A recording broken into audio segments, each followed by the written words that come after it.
I'm Ron Marks. I'm Ron. We have... I'm Hunter Hall. We're going to be going through and showcasing a game of Age of Sigmar for people today. A lot of people in the Discord play 40k, or perhaps play Magic the Gathering, or perhaps play board games. And the two of us, we really do love Warhammer Age of Sigmar, and we wanted to start kind of getting some interest out in the game. Yep. And so hopefully we'll be able to walk through a bit of a game so that we can show everyone and go through. We actually set up the board a bit beforehand. That way we didn't have to spend the time to actually, put all the different pieces down, figure out what the different terrain things do. We actually did that before we started. But we do want to, before I start, I'm going to do a quick little explanation. Warhammer Age of Sigmar is a wargaming tabletop game in which two armies of a certain point value compete for victory points across a table. The mission itself can be decided by either rolls or both players agreeing on a battle setup. And the thing is, we agreed on a battle setup that the one we're going to be playing is actually, make sure we have it. I always forget what these things are. I have a book that goes through and shows it. We're going to be playing the Focal Points battle map. So all the different guys that we have across the board, we have all these different units, all the different things. No, that's what I'm using. We need to go through. I'm going to change the camera view so you can see from the top down, see the setup a bit better. And go over armies real quick. Yep. Oh, it looks like I kicked the stand, so let me reposition the stand. I've been kicking that a lot, so sorry about that, guys. Moving this. If you'll correct that, I'll go through and talk. So for this game, there are 5 different points across the battlefield that, as long as our units are on those points, or we were the last unit to be on that point, we control that point. We have them listed as 1, 2, 3, and 4, as well as the center point 5. And at the end of our turns, we'll get victory points based off of which ones we control. So we pick up a victory point every single time that we control a point. If we control pairs like 1 and 3, or 4 and 2, then we get 3 points. And if we control the center point, we get an additional 2 points. We've already gone through, we've set up the terrain. The terrain has different rules, which is kind of a removal from Warhammer 40k, if you've played that before. In 40k, you can move through terrain. If you're infantry, you can go inside buildings and you can shoot, things like that. In Age of Sigmar, while you can still move around terrain and move over terrain, you can't easily move through terrain. On top of that, all the different terrain pieces have different special effects. So normally, if you are using one of the pre-made terrain pieces, they have their own special rules. We instead went through and we already rolled for what the different rules for each of the terrain pieces will be on this game. Yep. So starting off on the left-hand side, this little fortress here, this fortress is known as... Commanding? Commanding, yes. We have commanding.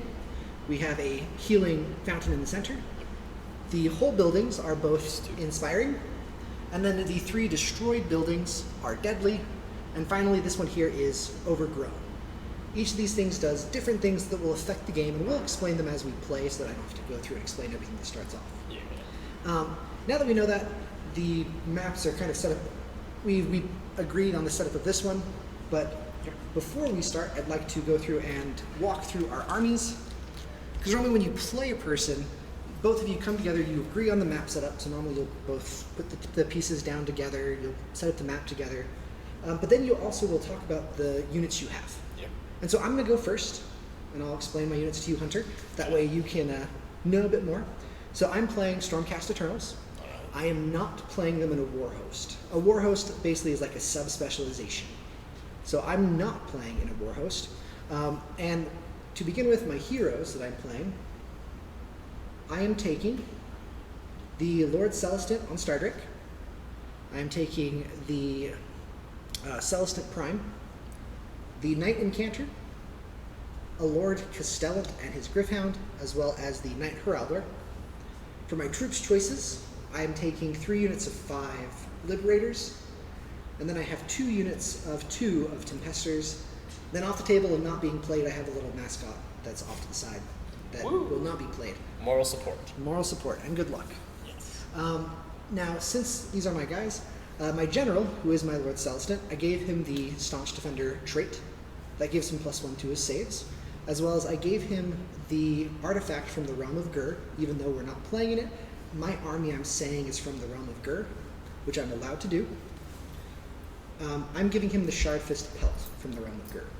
Are you familiar with the Shard Fist Pelt? I don't think I am. So the Shard Fist Pelt, what it allows me to do is in the event that I get a 6-up on one of my saving throws, the attacker takes a mortal wound back. So since he has the +1 from his general trait, the Staunch Defender trait, as well as that artifact, makes it actually on a 5-up, he bounces a wound back. Mm-hmm. So That's gonna be fun. yes. Now, the special ability that Stormcast have is Stormcast can, when I deploy units across the battlefield, and for every unit I put onto the board, I can put one up into the sky. And when it comes down from the sky, I can't move with it. If you're familiar with 40k, it's called Deep Strike. But I can put it anywhere on the board outside 9 inches from my opponent, and then go from there. It counts their move for that turn. Yep. The only unique one is my Celestic Prime. Celestic Prime, he gets set off the table, but instead of being set up in the sky, he is set up in Azir. Him being deployed there counts as if I deployed him on the table. Okay. And every unit that I keep him in that realm, he gets stronger. So the longer I keep him off the board, the stronger he gets. So he's a late game smash hammer. Yes. Are there any units that you have any huge questions about or want to know the rules before we play? Obviously, we're going to get into them as we play. Yeah. I was gonna say your Dragonlance guys. Yes. They look a bit scary. Yeah, so these are my Tempesters. So my Tempesters, they are a charging unit. Okay. So in the event that they charge, normally their lances do 1 damage. On the charge, their lance gets an additional 2 damage to it. So 3 damage on the charge. They also, most of the Stormcast Eternals on a 1 get to reroll their failed saving throws.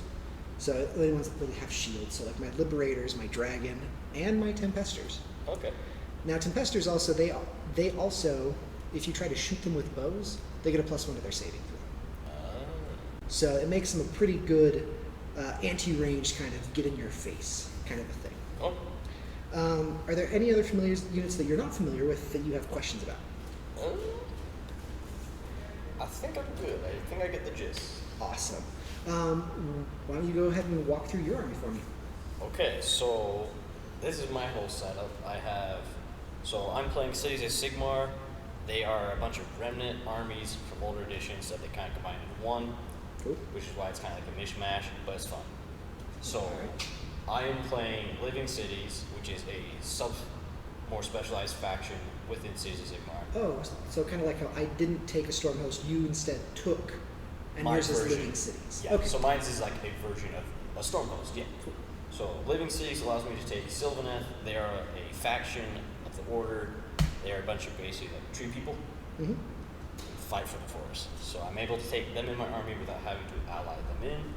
And then another rule with City Sigmar, you can take Stormcast without allying them. Nice. Which is nice. Cool. So that's why I have a mix match. So my general is my Arch Revenant, this guy right here. Mm-hmm. His artifact is, can't quite remember the first word, but it's something cloak. While he's not within cover, he gets a +1 bonus to his save rolls, basically as treated in cover, and then once he is in cover, he cannot be targeted with range attacks or spells. Nice. Okay. So he's got a lot of durability. And then I have my Retributioner squad. They're my hammer, they hit really hard, and hopefully they'll be able to kill the dragon, because that's gonna be scary. Mm-hmm. And then I have my Spirit of Durthu, he hits pretty hard too. He's kind of tanky as well. I have a Branch Witch as one of my heroes. It's a wizard unit. I have my Battle Mage. It is the Gandalf model from Thorn Oaks and Shields Company from their Hobbit line. Mm-hmm. Ron agreed that I could use some conversion models, so Yes. that's why not all mines are from the AOS line. Yeah. If you do play with a person and they have converted models, it's normally best practice that they ask you beforehand, or if you have basically as-is models, you ask beforehand as well. I'm 100% fine with him pulling in those models. Yep. You also may notice that a few of his things are just bases. He does have the models themselves, he just didn't have time to get them put together. He and I agreed that that was okay for this game. Yep. And as long as both players agree, that does a lot for you. Yeah. So yeah, he's my battle mage. He can cast a spell that heals some of my guys. My branch witch can cast a spell that gives my guys a bonus to saves if they go off. And I have a free guild general who is also from their Lord of the Rings line.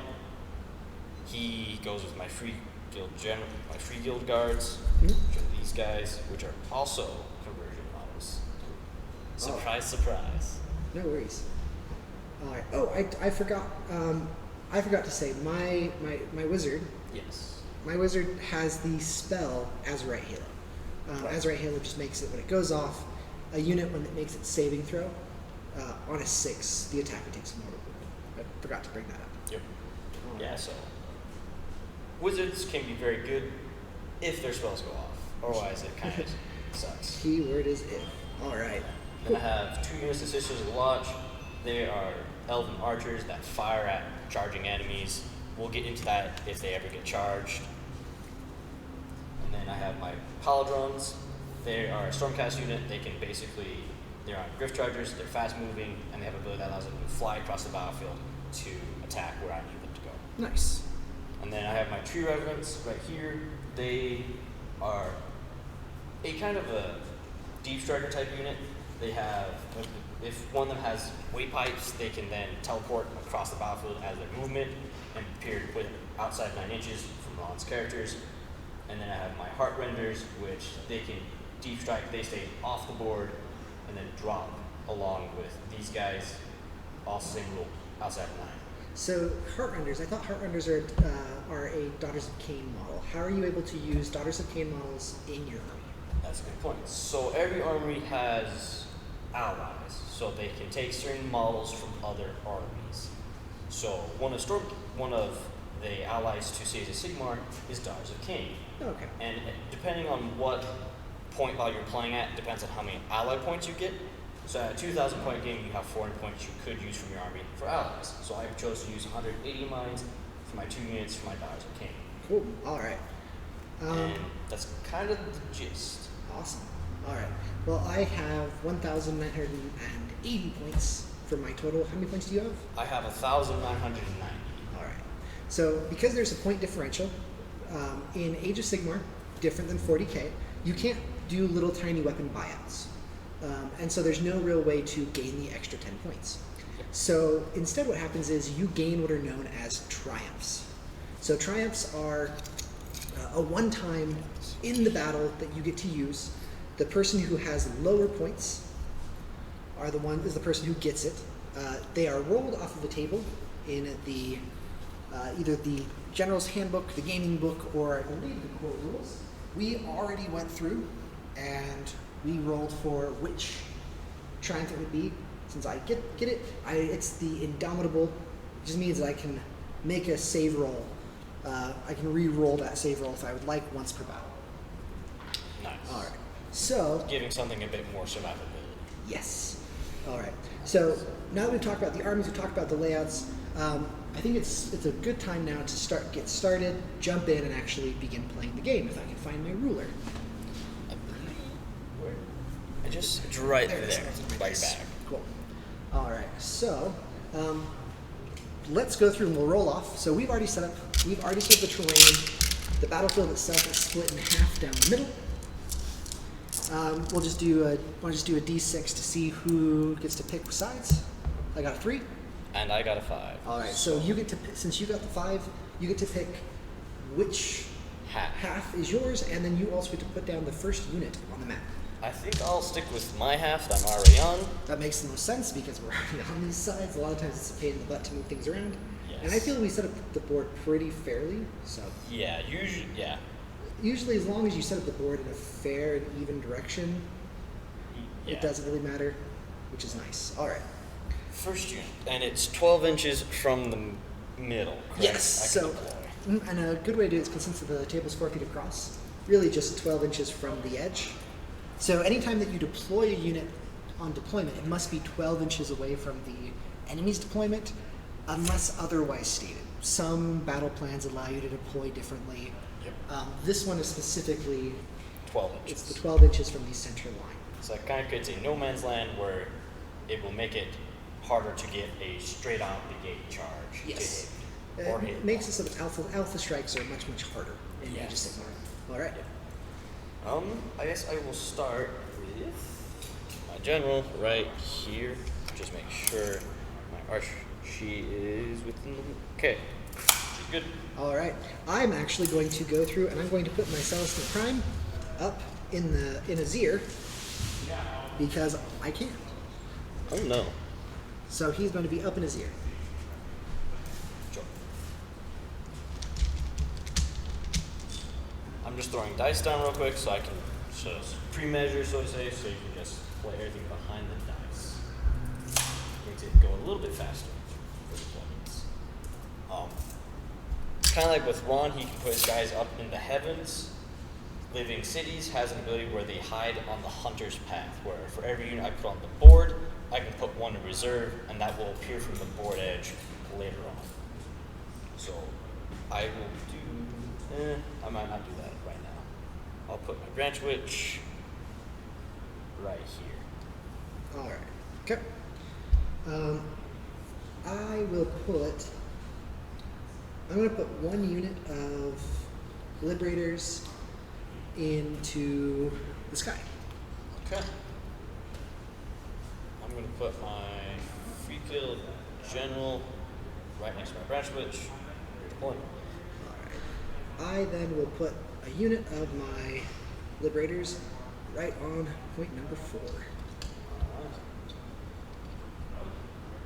So when you go through, I forgot to say this, and I think this is the first time we're putting down a model that has a unit that's more than one model. That's So fair. in Age of Sigmar, there is unit coherency, unit cohesion, can't remember the exact word. Either one works. It is 1 inch. What that means is all of my guys must be within 1 inch of another guy. If at the end of the turn they are not within 1 inch of another of their unit, Okay. you have to remove models until all the models are within 1 inch of each other. Ooh, So, for example, say my guys, this guy had been killed off, and the turn ends. I have to pick: do I either kill off these 2 guys, Okay. or do I kill off these 2 guys?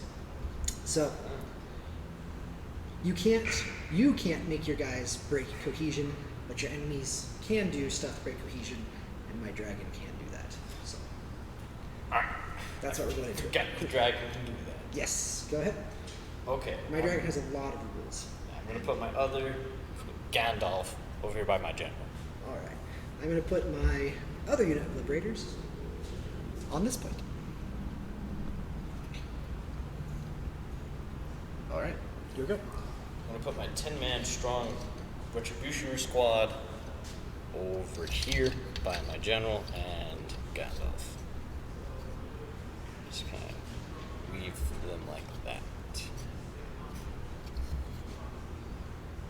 Actually, put soul maces out front so they hit enemy first. All right, putting my Tempesters right here. I'm going to put Jerthu right where he's standing. That makes sense. I'm just going to slide him back a little to make sure he's within the 12, but he's going right there. I will put my.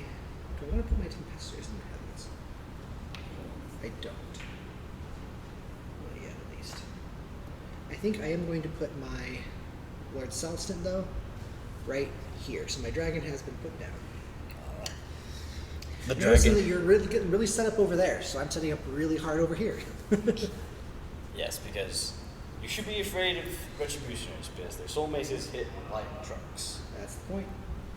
I'll put a unit of Free Guard Guildmen right in front of the point, and my Free Guild General.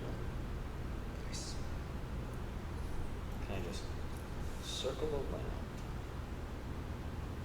Okay. Alright. I'm gonna put these guys up in the heavens.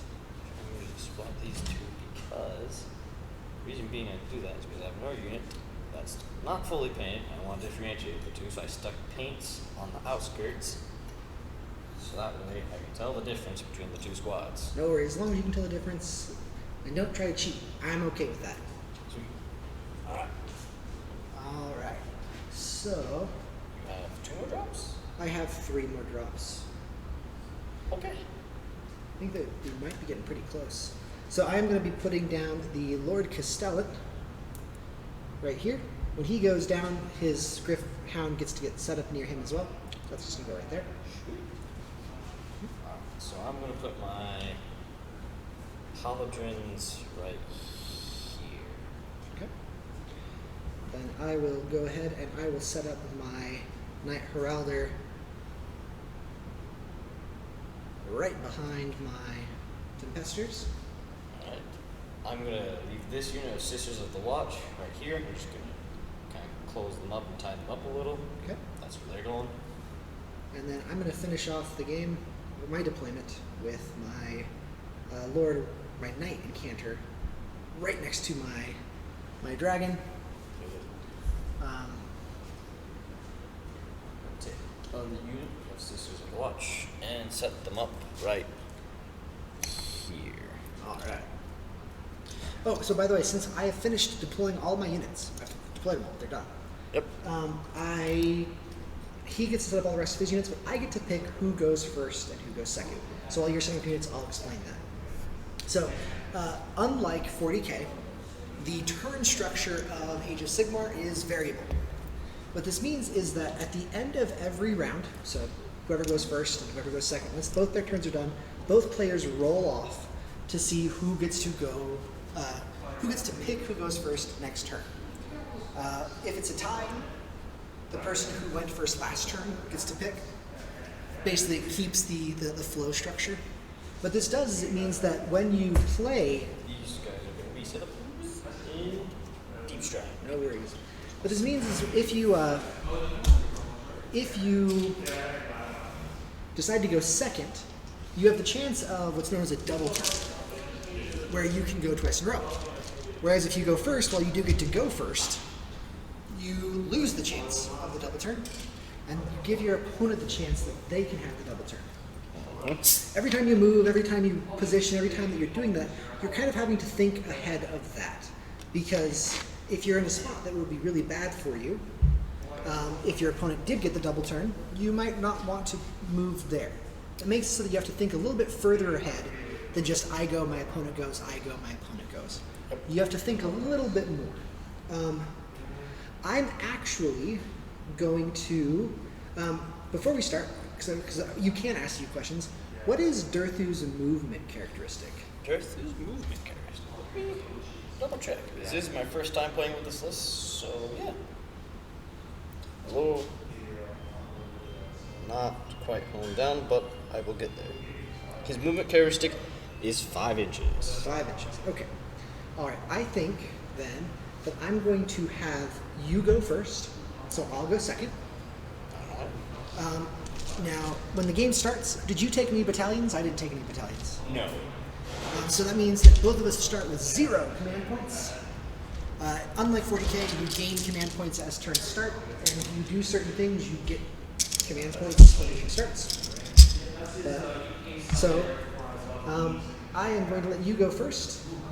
So in Age of Sigmar, the turn structure goes hero phase, which is the psychic phase from 40k, then the movement phase, then the shooting phase, and then the charge phase, combat phase, and finish it off with the morale phase. So to begin with, actually battle shock phase, not morale, my mistakes. Yeah. But to begin with, it is your hero phase. During the hero phase, you can use any abilities that are hero phase only. You can cast spells, and you can do that stuff. So you get to go. Alright, so I will start out with my branch witch trying to cast Cinder Cloud. Okay. It has a casting value of 7. If it goes off, all units wholly within 9 inches of her get a +1 to their save rolls, as if they were in cover, basically, as this giant cloud of ash appears, making it harder to see and fight. With a 4, that does not go off, so that spell fizzles, is not cast. All right. And then my wizard over here You don't have anything close, but I will try to cast Mystic Shield on. Let's go with my Sisters of the Watch. Okay. So casting value 5? Yeah. And I've got the camera looking near the near your guys. So. Okay, sounds good. Oh! I forgot. He also gets a free spell depending on what cities I'm from. But you're not in close enough range for that, so I'll throw that out right now. No worries. We're going to do Mystic Shield, casting value 6. So with a 7, that does go off. Now, give me a hot second. I'm going to see if I'm in range. I don't think I am. Let me go through and get my ruler, and we'll double check to see if I am within 30 inches. Because I can definitely see you. If that's 30, I'm not. So I can't. So your spell goes off. Okay, so now my Sisters of the Watch, when making save rolls, can reroll once. Nice. Okay. So that gives them a bit more chance of survivability. Okay. And that is all my hero phase, abilities, and spells. Nice. So now we would move on to movement. Okay. No. Shoot. No, movement. Is it Movement movement then then shooting. shoot? It's moving then shooting. Because you can't run and shoot. Right. Okay. I am going to start with my Tree Reverence real quick. So one of them does have a waypipe, so at the start of my movement phase, any unit that has a waypipe can make a normal move if it can walk the spirit path instead of making their normal movement. If they do so, I remove them from the battlefield, then set them up anywhere on the board 9 inches away from your guys. Nice. So I'm going to put them 9 inches away from your spellcasting. Yep, so about here-ish. Yeah, over yonder. No worries. Since that unit right there is the closest, so we're going to go right here.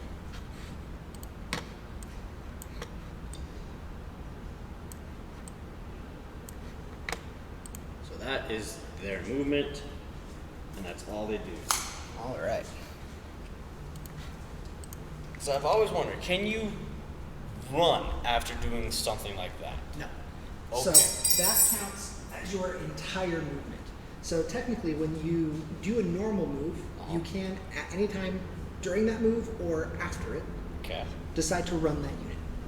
However, if you do something that replaces their normal move, they Okay. can't run. So they're there. That's what they're stuck. Okay, I've always wondered that because I'm like, can they always run after that? Okay. I'm just happy that I am in range, so I will get the lookout cert bonus. Ooh, that's fair. Okay. See, my Sisters of the Watch move 6 inches. So I will move them up to there. Slide forward. Like that. Slide back row. Up. So that is their movement. Cool. Dursley's going to move his mighty 5 inches. Are you going to run with him at all? No, he's gonna.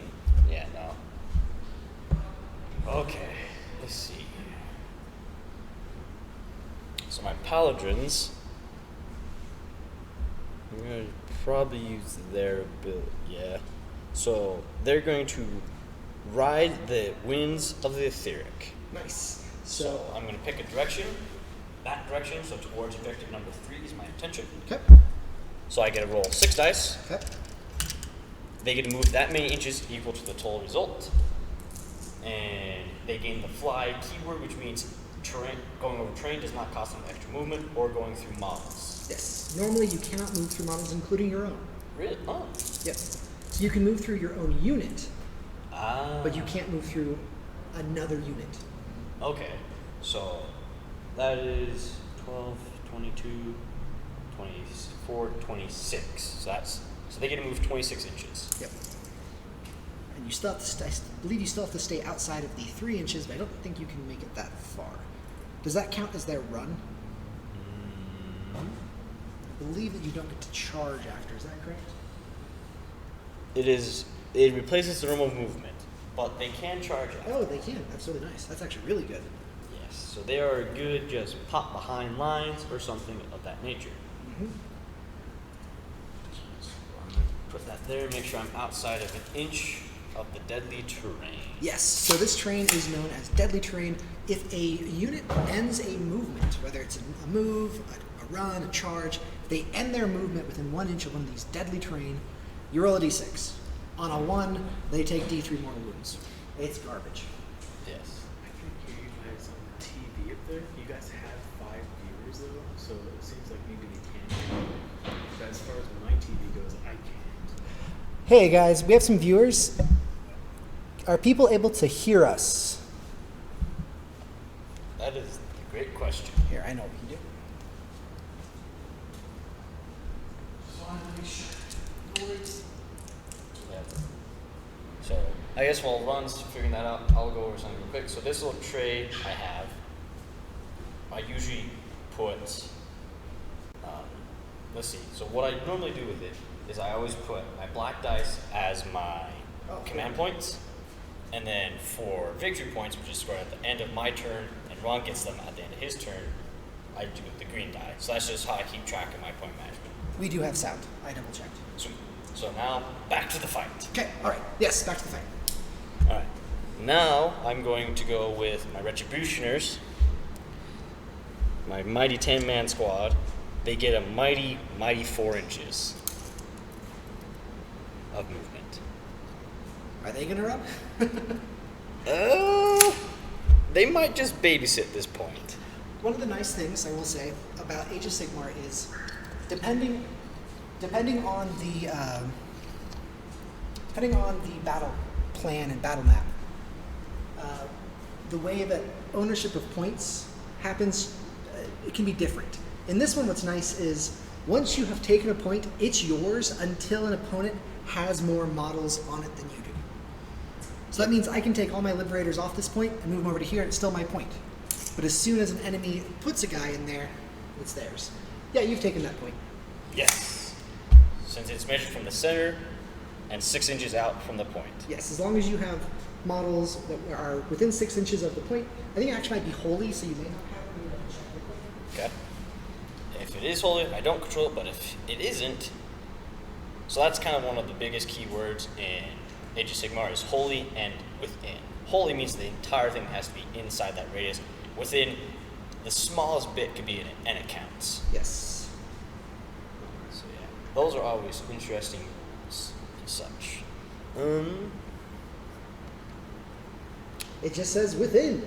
So I do control that. Yes. Let me double check to see if it is a ping or not. I see. It's at the end of the turn, so if you move them from there. So it's only at the end. All right. So ownership can only change at the end of a turn, not during the turn. Okay, sounds good. And I think everything else will stay put for now. All right. So now we move into the shoot phase. So I'm going to go with my Paladins. They have Star Javelins that they throw, and then on a saddle, they have Storm Bolters that they shoot as well. So I will go with them, and they're going to be attacking Ron's Liberators on Objective 3. All right. So the Javelins have a range of 18 inches. I think they're all in range of 18. All you have to do is be able to hit one guy. And I think all 3 of your guys can hit one of mine. Yep. All distances are always measured base to base. And if you can't get to the base, you get as close as you can to the base. Yes. All right. Then I will. Because sometimes model sizes. Just want to roll on the center, in that center point. Yeah. Okay, so they make 1 attack each, and they're 3/3. So on the dice to hit, so all those will hit. Yep, Basically 3s to 3 hit. or higher. Anything on 6s? No. That's for their mounts. Okay. And now to wound, it's a 3 or higher. So that misses. So 2 hit. 2. Now Ron has to make 2 saves at a rend of 1. Yes. Ooh, rend of 1. So my guys, Liberators, have a save characteristic when we go through of 4+, which means I normally have to roll a 4 or higher to make the save. Unfortunately, because of the rend, I actually modify my dice roll. So an interesting thing is any of the modifiers that you do modify dice rolls. They don't modify the actual statistic themselves. So what this means is that when I roll, I'm going to roll my 2 of them. got double sixes, which is great. So both pass, Yep. even with that one. But really, these aren't sixes; these are fives. Yep. Because you modify the roll. It still passes the 4-up for the personal thing, but they take no damage, which is very, very nice. And then they I don't know if I rolled that on screen. I think I bolt did. storms. 9 inches. Uh, Yay, nay? No? I would say no, just outside. Alright. Just outside 9 inches. Which Which makes I'm- sense because you dropped outside 9 inches. No, you didn't drop. You ran in. Yeah. If you deep strike them, it would have been there. Yeah. Well, that's as close as they were going to get. But I'm fine with at least the javelins. So all my other range units are not within range. Durthu has a range attack of 15 inches. That's not 15 inches. I think it's 15 inches. Yeah, no, that's not 15 inches. Well, So if these guys were my Padrons, Durthu could attack them. these guys shoot? No, I believe they are all melee. Not melee. Alright. So, They are all melee. So all of these guys are melee, so they can't shoot. Yes. So now the shoot phase is done. We would go into charge phase. Yes. Also, unlike a 40k, there's no such thing as Overwatch. Some units have rules that are like Overwatch, his sisters, but by default, none of these guys have Overwatch. Yes. So he can just charge. Also, since there is no Overwatch, you don't declare who you're charging. You just say you're charging. Right. And if you make a roll to any, so if you have 3 different guys you can charge, and you roll low enough, but you can still make it to 1, you can then charge that. Yep. The only rule is the first model you move must be within half an inch of an enemy. So you roll 2 6s. Roll 2 Well, 6s. first decide who you're charging. I'm going to charge with my Tree Reverence. Okay. I'm hoping they get to your wizard. I'm gonna roll near the True Revenants. So with the 10, do they get anything for having a banner bearer? Sometimes some units will get a benefit. They can get piled in 6 instead. No worries. So, come over here, see, measure out good old 10 inches. So a 10 would get you towards those guys. Would it get you towards? I would say yeah. If you wanted, you could charge my wizard. Okay. It will pull. I believe it's going to pull my liberators into combat, and it will pull my dragon into combat. No, barely. It does not want to move your thing. So this tool I have is a handy dandy tool that measures 3 inches exactly. In Age of Sigmar, the area of combat is 3 inches. Meaning, if an enemy is within 3 inches, or a unit's within 3 inches of another unit, then it gets to fight in the combat phase. Hurrah! If they're outside of it, they don't. So my little handy dandy tool I'm using is exactly 3 inches long, and if you see, my big scary dragon is outside of 3 inches. Whereas his guy is directly half inch away from my knight. Obviously my liberators, the entire unit is well within 3 inches, so they're going to be in combat, but this guy is not. I get to keep out the big scary dragon. Until you pile in. That is fair, but I can pile it in this way, Yes. pull them around, and still keep it out of the dragon. Yes, and we'll get into paladin rules when we start with that, but I believe you wanted to charge with your paladors, is that correct? Actually, I will keep them there because that will allow me to keep control of this, Smart. gaining me more points at the end of my turn. Alright, are there any other Charges? units you want to charge with? I don't think that there is. Nope, I'm not orcs. I can't make a stupid long charge. Alright, then I'm going to keep the camera centered on the combat that's going on over here. Alright, so now we'll go into combat phase. So, in this phase, you get to pile in. Well, a little bit more complex than that. So in the combat phase, what happens is you alternate which units fight. So the player whose turn it is gets to nominate a unit to fight first. So in 40k, I believe it's if you charge, all the people that charge resolve their attacks first. In this one, that is not the case. In this one, since it is his turn, he gets to nominate any unit of his that is in combat. Once he nominates that unit can make a 3-inch pile-in, and then makes their attacks. They make all of their attacks. Yep. Then when it's my turn, I nominate a unit. And then I do the same thing, and then we trade back and forth until both of us have attacked with all of our units. Yep. You must attack with a unit if it is eligible to do so. Yes. Alright, so That is the only unit I can fight with, and since I charge, I get to declare who goes first. So I will start with my tree reverends. Yep. They get a mighty 6-inch paladin because they're standard bearer. Yes. Now, anytime you move models, they must end the same distance or closer to the closest model to them. So this guy can swing this way, but everyone else will have to shift towards your liberators. Yes. Since they are technically the closer models. So do you What's the have- reach on them? They have 1 inch, but with that 6-inch pile, You can actually wrap around. So the movement that you make when you move your guys doesn't have to be always straight lines, but they have to end closer to the closest model. yeah. So I will start with the leader of the unit, who is wielding the Protector's Glaive. Okay. It makes 2 attacks, and these are 4 threes, so both of those will hit. Okay. And then so it's a 3 up now, so a 3 or higher, so 1 will miss, and they have a rend of 1. So one goes through a rend of 1. Yes. Okay, so my Knight Incanter has a 3-up save. Oof, that is a fail. How much damage do they do? 2 damage for the Protector's Glaive. That's just because it's leader and he gets a special weapon, basically. Ah, okay. So my Knight Incanter has 5 wounds, and now is down to 3 wounds. Yes. All right. Now the rest of the unit will attack your liberators, and they make 2 attacks each, so 4 times 2 is 8. Okay. So we're going with 8, and these are 4 threes as well. All right, 4 threes. And a fun rule that they have, once per turn I can choose to reroll a single failed attack, wound, or save for them. Okay, so you can pick. Now, is it for the entire unit that you pick one of those? How does that rule work? So once per phase, you can reroll a single failed hit, failed wound, save roll, charge roll, run roll, or battle shock. You can only use it once per phase. Ah, okay. And so that means that if you were to re-roll, you could only re-roll 1 dice. Yes. Okay. Some rules will allow you to reroll multiple, but this specifically says I can reroll 1 die. Okay. Cool. So yeah, let's see how this goes. So those 2s will miss. Everything else is 5 or higher. Cool. So that's 5 hits. And then we go to wounds.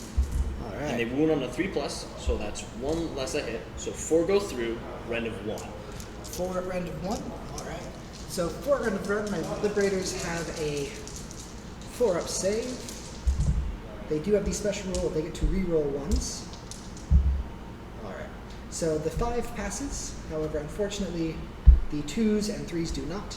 Still 2 damage each. 1 damage each. 1 damage each. All right. So that means that one of my guy dies since they have 2 wounds each. Yep. So yeah, that's the difference. The leader can get a special weapon, or he gets more attacks. I gave him the special weapon, which does 1 more damage. Bump the camera again. All right. Oh, no. And then I'm going to put 1 wound on that guy back there. When you put wounds onto onto models, you have to keep applying wounds to that model. Mhm. So, So if you actually put on your leader, sometimes like, oh shoot, hey wrong. I actually put on my leader. Can I switch to another guy? If it didn't kill the leader, you can check. yeah, number one thing, always ask your opponent. Yes. In general, I'm not going to... It's a game of gentlemen. Yeah, it's a gentleman's game. There's too many rules for everyone to know everything about it. So in general, you try to be as polite as possible. Yes. Man, I wish my dragon was in range. So luckily, I can look at this and see you have no other guys in range. So I'm actually going to start with my Knight Incanter. Okay. Knight Incanter's going to attack first. Knight Incanter has 3 attacks. Okay. They are 3s to hit, 3s to wound. All right. Sounds good. Okay, 3s to hit, 3s to wound. They all hit. Oh, I forgot. No, that's only range attack. 3s to hit. Oh. 3s to wound. I don't believe I have any extra special things on 6s. I don't. Nice. So yeah, so 3 go through, round 1. All right. So they normally say I'm on a 5+, so I need to roll 6s to Yes. save. Mhm. Since it modifies the dice roll.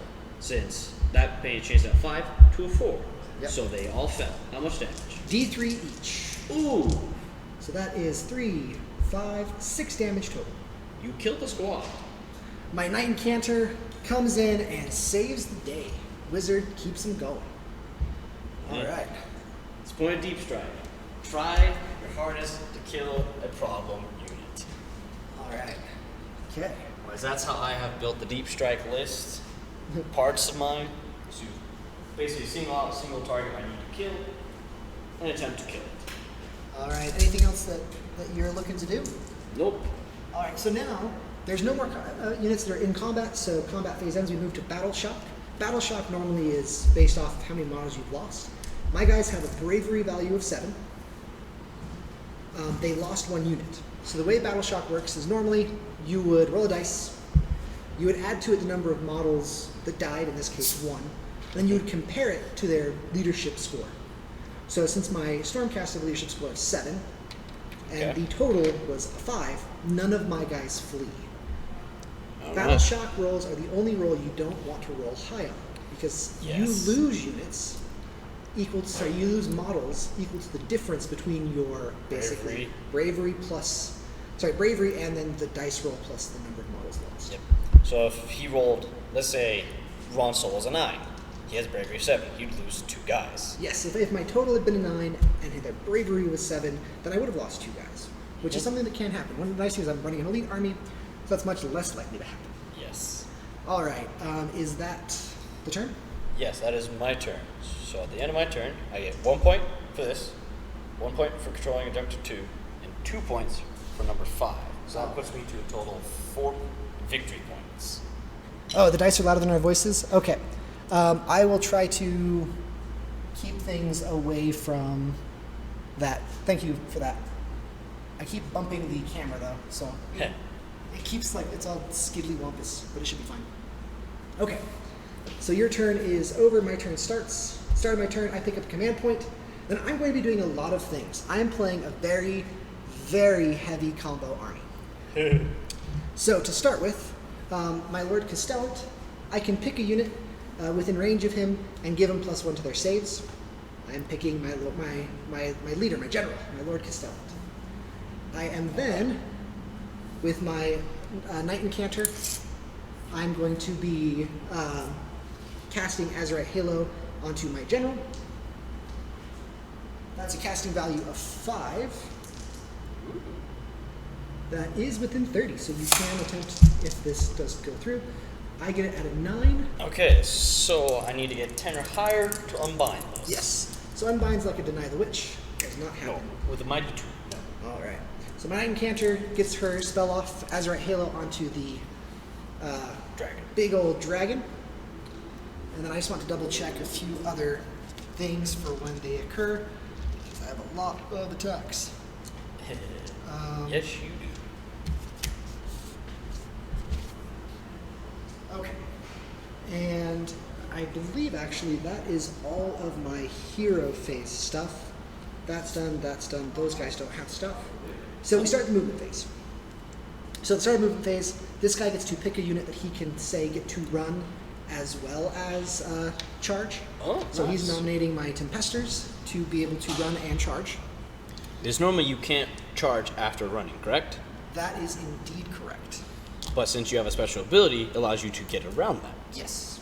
Okay. All right. Because I actually, am I gonna do that? No, I'm not gonna do that. Actually, I'll still put it on them. So yeah, they are going to be able to run and charge. And so movement starts. So to begin, I'm going to move with my fulminators have a 10-inch move. So I'm actually going to not only move them, I'm going to run with them. It's a grid 1, so they get an 11-inch move. Now when you do move, your entire movement must be outside of 3 inches of enemy models. You cannot move throughout the entire course of your movement within 3 inches of the enemy. So that's okay with me. So let's see. Let's do it this way. So that's, if I got to here, that'd be a 7-inch move. I can do 4 more, so I could go to there.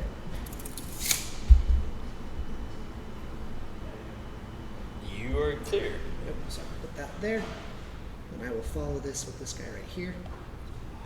So that's still without outside the 3 inches. Alright. So they get to head off to begin trying to wrap around your Palladors.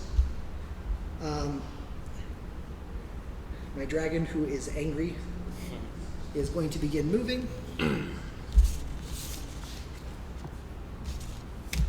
he is. So his movement is a big 12-inch movement.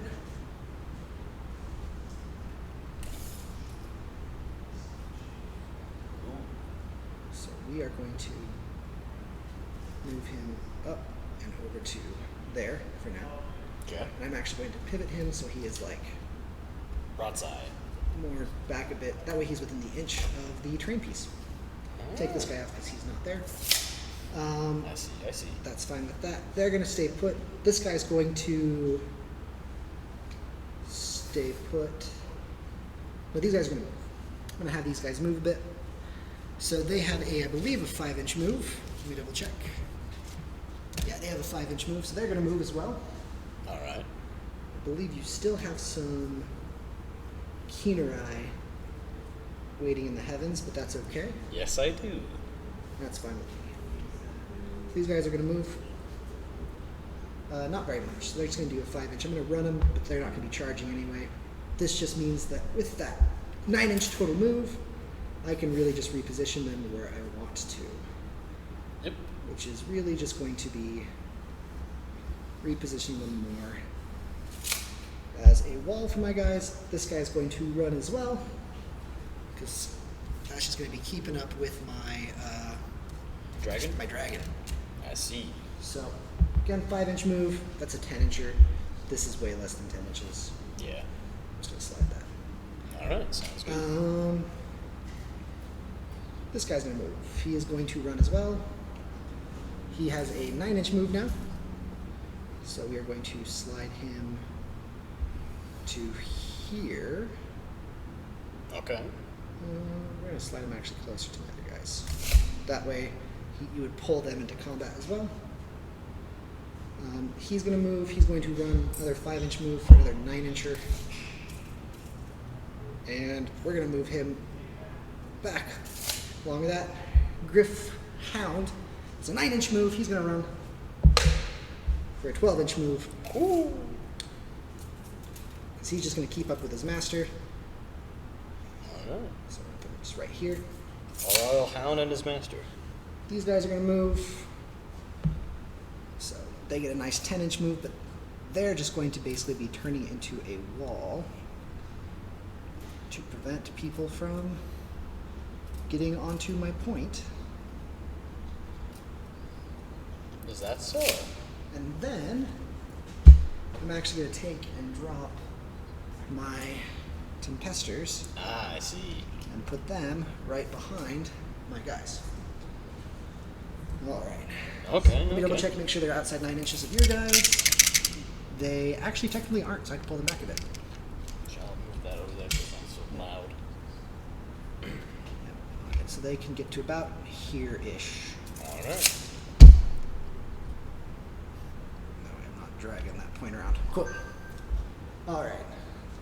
All right. All right. So I've begun moving my guys around. I still have a unit in Deep Strike, still have my Celestial Prime up, ready to go. But it does start kind of closing around your Paladors. And That the nice is thing is I might be able to kill them off and take that point. Hmm? All right, so, Paladors can stick pretty good. yeah, but I'm going to be blasting you with pretty much everything. So, That is fair. shooting phase. I have some really unique and weird shooting rules. The reason being is some of my guys have missile weapons, other ones don't. So I'm going to start with my Fulminators. My Fulminators have what's known as a Storm Blast. I get to pick a unit within 12 inches and attempt to shoot them. Obviously, I'm shooting at your Paladors. All right. I'm going to do that with them first. Okay. So they have 2 attacks. I'm going to zoom closer to the center of the board, All right. since Sounds good. that's basically what's going on. That's where combat's gonna be thrown down. Yep. All right. So I'm going to be starting with my guys back here. So I keep saying Tempesters. They're Fulminators. My Fulminators have a double checking. It's not even a to hit. I just roll the dice, and no, it is to hit. It's a 4-up. It's Okay. a 4-up, and if it hits, it does D3 mortal wounds. Ooh. So 2 of them, 4-up. So both go through. Got a 5 and a 6. That is 4 mortal wounds onto your Paladors. Alright. My Paladors have a wound of 5. So 1 is left with 1 wound remaining. Alright. And then let me double check. That's gotta hurt. That, yeah, it does. Alright. And then after that, Well, actually, since I count up. yeah, no worries. Then after that, my Heralder, he can pick a terrain feature, and then any enemy unit within 3 inches of said terrain feature, the terrain feature has to be within 18 of him. Okay. That enemy takes D3 mortal wounds. I'm picking this because you have, I believe, 2 units that are within. Yes. Okay. That is correct. All right. So we'll do your big guy first. Okay. Just instantly takes D3 mortal wounds. Not my Dirthu. 3. Ooh. And then we will then do the smaller unit, D3 mortal wounds, 1. So that will kill one. Okay. All right. Since they are not tough, but they're just. Does Dirthu, does he have a bracket system? Yes, he does have a degrading system. So, let's see if he drops one. He has dropped 1 So bracket. he's 1 drop 1 bracket. Okay. His sword now does a d6 instead of straight 6 damage. All right. Well, my Lord Selston, he's going to use his Lord of the Heavens ability. It was supposed to be at the start. My apologies. You're good. Next time we'll do it at the start. I'm going to be using the Rain of Stars special ability by him. What I do with this is I roll a d6. I pick that many units on the battlefield, and on a 4-up, they take D3 mortal wounds. You usually roll high on this. I got a 1. Oh, Um, decision. Yes, definitely. Because, how do I want to do this? I think I'm going to target your Paladors. Okay. So on a 4-up, they take D3. That's a 6. Ooh. So 1 mortal wound. You killed one of my Paladors. And then, now that we got that and that's out of the way, these guys are going to use their Storm Breath at Dirthu. Let me double check to make sure they're How? within 12 inches. Rude. I think that my 2 guys can take out your 2 guys. They are within 12. So, Alright, we shall see. okay. And then, so this is a 4-up. So only 1 goes through for D3 mortal wounds. Okay. So 1 mortal wound on Dirthu. So he's now at 4 wounds. All right. He Okay. is still in second to top weapon bracket profile. Shot, no other shots. Cool. All right, so my shooting phase has been completed. Now I'm going to be going to charge phase. For me, it's going to be very short. I'm just going to be having my Fulminator's charge. They're outside of 3 just barely. That's this guy. Yep. So provided that I get a 3, then they should be good. That's a 3, exactly. Do I want to spend a command point and make it more? No, I think it's fine. Why not? Because I don't really need to go very far. So this guy will get into there. This one will matter. So we'll put him right here. Alright. Okay. All right. So that is the charge for those guys. I'm not charging anyone else. So it's now time to begin the combat phase. And at the start of the combat phase, I'm going to activate my Star Drake. His special ability, I spend a command point. I had 1 at the start of the turn. And it lets me re-roll failed wound rolls for attacks made by Star Drake and Dracoth mounts. These are Dracoth mounts. Huh. So it basically just makes them a little bit stronger. And then they are going to go first. This is well within 3 inches, so he's just going to slide on up. Alright. And this is where I hope that my attacks go through because I need to take out your guys before I get closed in by Dirthu. Yes. Okay. Because if Dirthu gets in there, they're done for. Yes, that's one of the reasons why I wanted to keep it so I couldn't get pincered.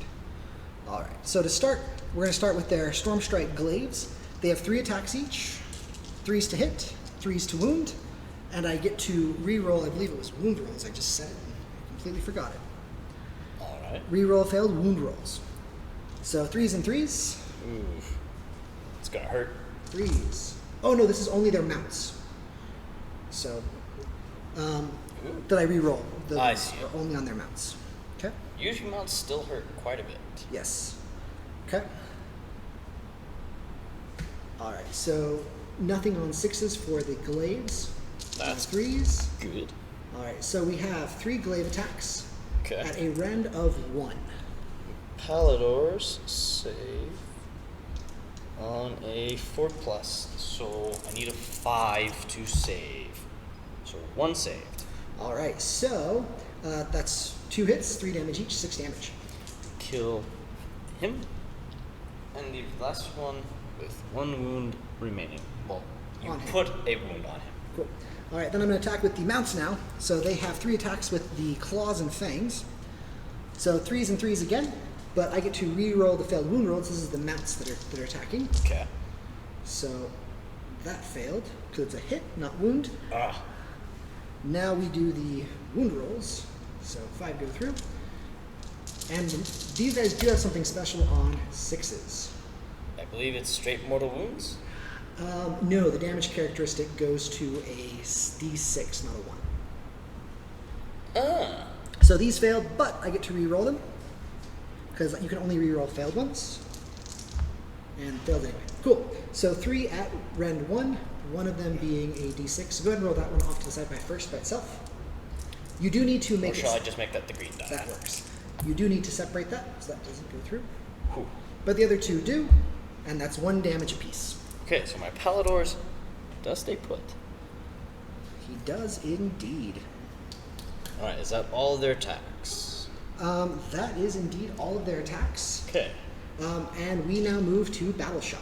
Well, my Palador can fight back now. Oh, you're correct. I completely forgot. Thank you. Yep. Alright, so my Palador will attempt to fight back. He will make a single Star Javelin Attack. This is a 4-3, so that whiffs entirely, and then his mount gets to attack back as well. These are 3-3s on 6s. It does a mortal wound straight through, Okay. and then, yeah. And then this is wounding on a 3. That is a 4. So that does wound. It has a rank heuristic of 2. Rend of 2. Wow. So my Fulminators have a 3-up save. So that means I have to roll a 5 or higher. I do get to re-roll nat 1s, though. That is nice. That's a nat 1. Hey. Speaking of 1, That's another nat 1, but it still failed. Okay. So how much damage was that second one? 1. So in total it takes 2 damage. We'll put them right over here. Okay. All right. That is the end of my retaliation. So Alright. now we would go into Battle Shock. What is the bravery of your Paladors? 7. So if I roll a 6, I do fail this. Yes. On a 5, I don't. Yep. But the nice thing is, I believe, You do outnumber me on this. possibly, because I think it might be a tie, actually. Oh. That's up to you. That is your call. Whether you would say that second guy, you can use your, you can use mine. Whether or not the second guy is within 6 inches, that's your call. I'm handing that to you. I will give it to you. Awesome. Okay. I generally like to give it to my opponents, usually. All right. So that means end of turn comes in. I pick up 4 victory points. For this one, I'm going to take and put my victory points over near the computer. Actually, the mic. That way I don't touch them. All right. And That's smart. that is the end of round 1. Yes. Okay, so now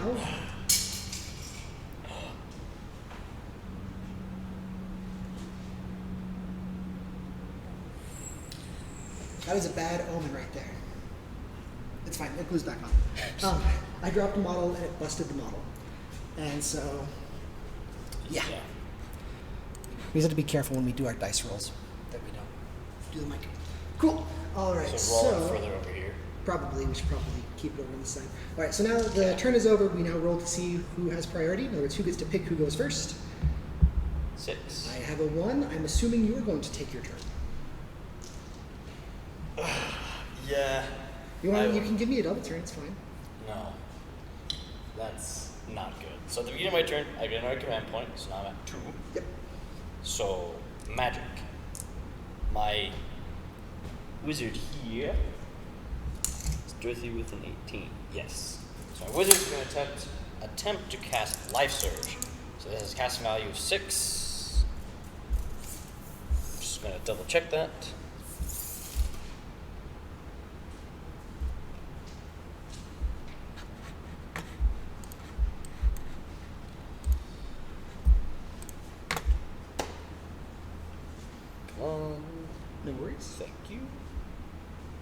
Life Surge. Yep. So on a 6 or higher, that does cast. Yep, and you are outside the range.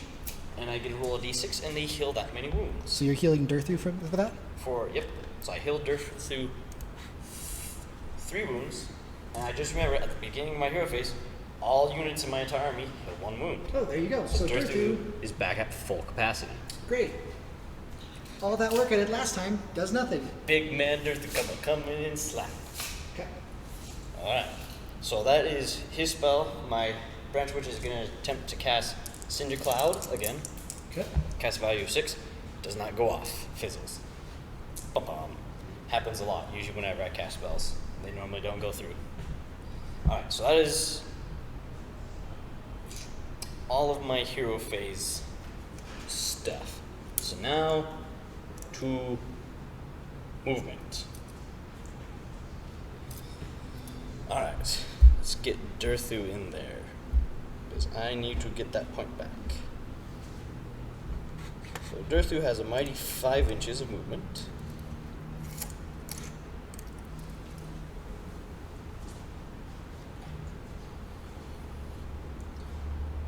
You can't just get in. You also have to kill my guys.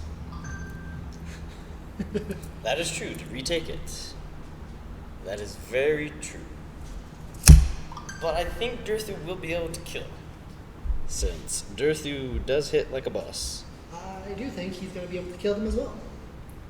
Alright, and then I'm going to move my Sisters of the Watch. They have 6 inches of movement. I'm going to run this unit closer to the point. So that is a 10 inches of movement.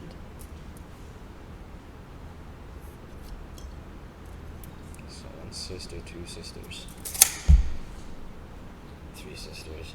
And just slide them all up like so.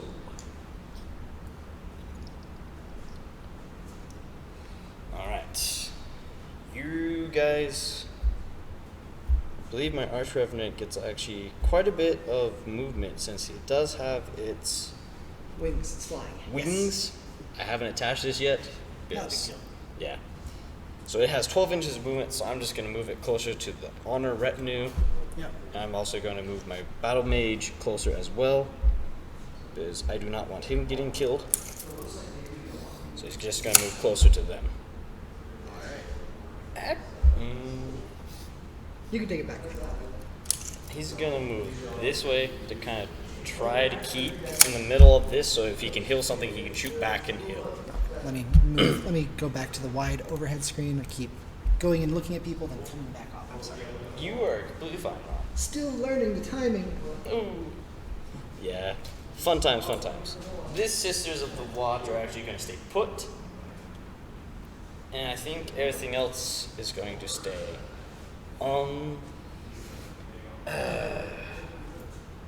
Luckily, it's the shoot phase. Are you sure that's lucky?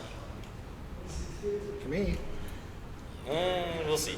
So I'm gonna start with my Paladin that's in combat. He can only use range attacks against what he's in combat with. Yes, in other words, the enemy has to be within 3 inches. Yes. So he's going to attempt to use his Star Strike Javelin. Hits on a 3.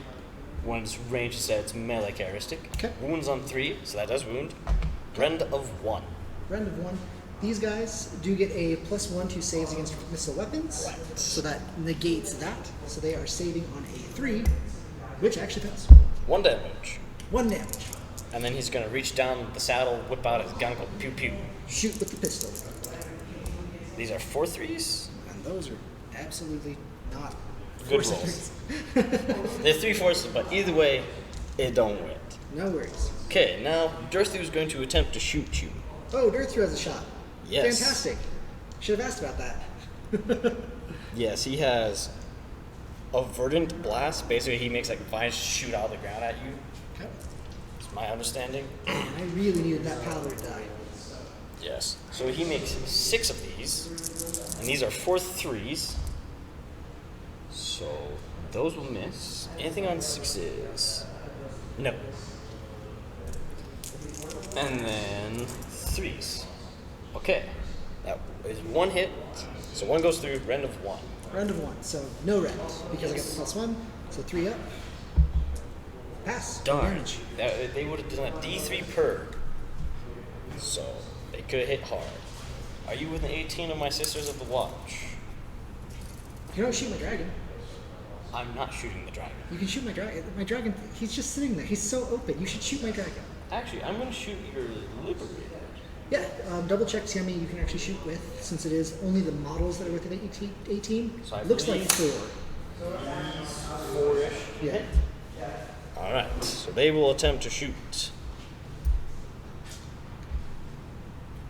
So they have range of 18 inches. Unmodified wound rolls of 6 does an additional mortal wound. Okay.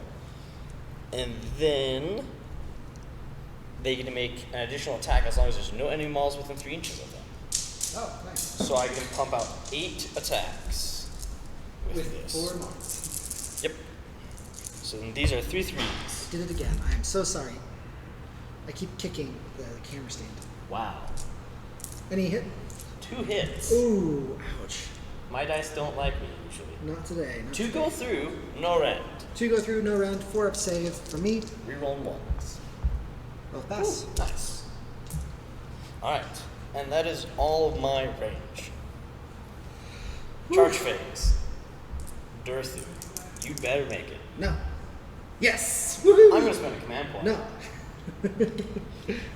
Please make it, Durthu. I need you Come to, on. buddy. No. Woohoo! That's not it. I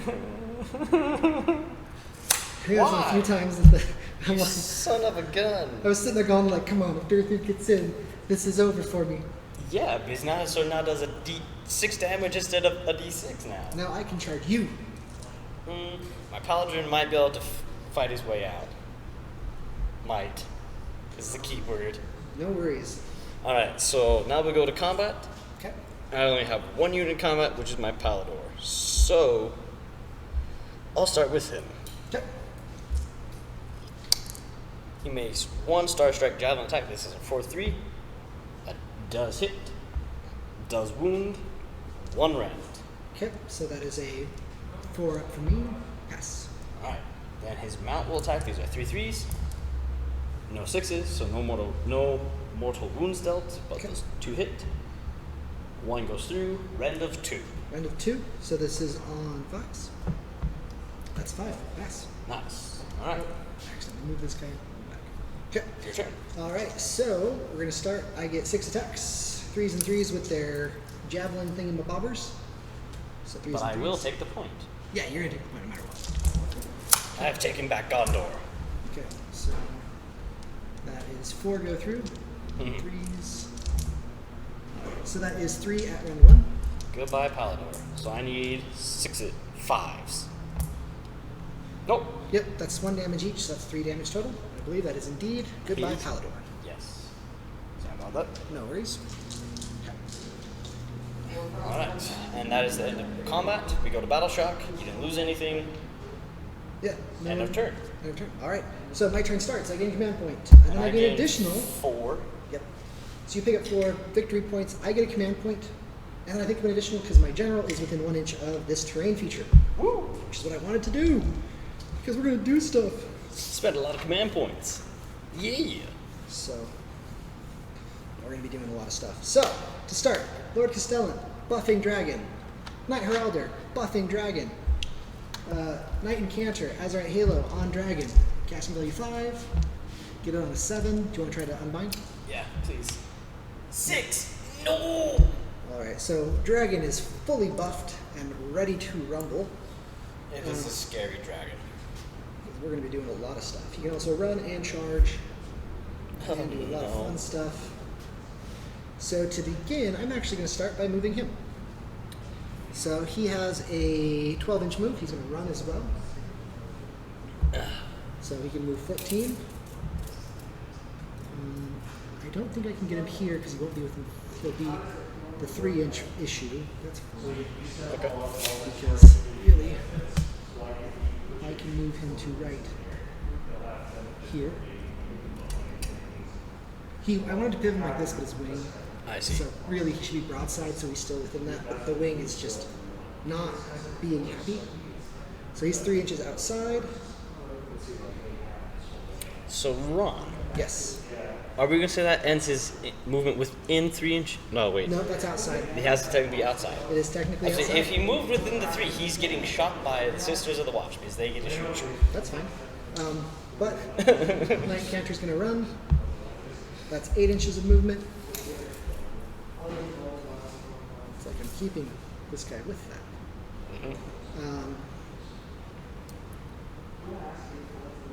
These guys are going to run. Just my wild. Retributioners. Do it. 6 inches. Just keep this just to do that. These guys have a 10-inch move, I believe. Yep. They're going to move. Alright. Move them to here and to here just to keep things consistent. It's a pretty long charge, but they might be able to do it. They'll get shot, but yeah. But they get bonuses against rage. Woo! Yes. With my measly no rend, it kinda hurts. Okay. This is definitely less than 10 inches. I'm just, Are you sure? yes. Take these guys, I'm just going to pivot them to right here. Okay. Trying to take back that point. Slide this way, actually, so that they're 3 inches, and I can decide who I want to charge and when. Do Dirthu. Then these guys are good. This guy, these guys are going to run. He's going to run, Okay. so he gets a 9-inch run. He's trucking. Because he is going to be keeping up with that. See, he's definitely trucking for Stormcast. He is trying to keep with this guy. This is gonna run.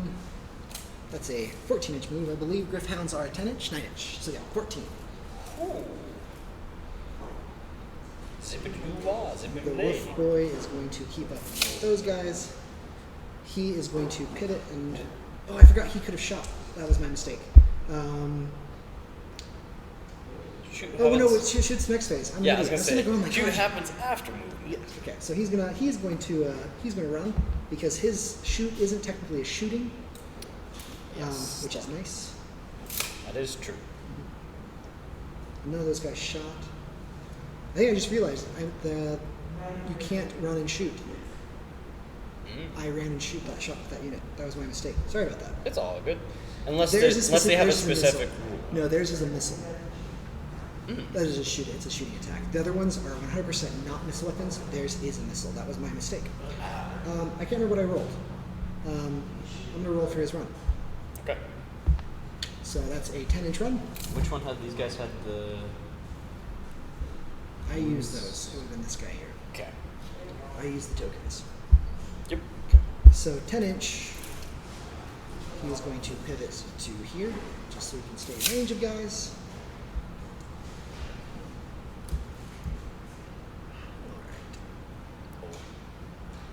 The camera's close to the table, so it's good. So every time we touch the table, it bumps the camera. Oh yeah. Sorry about that.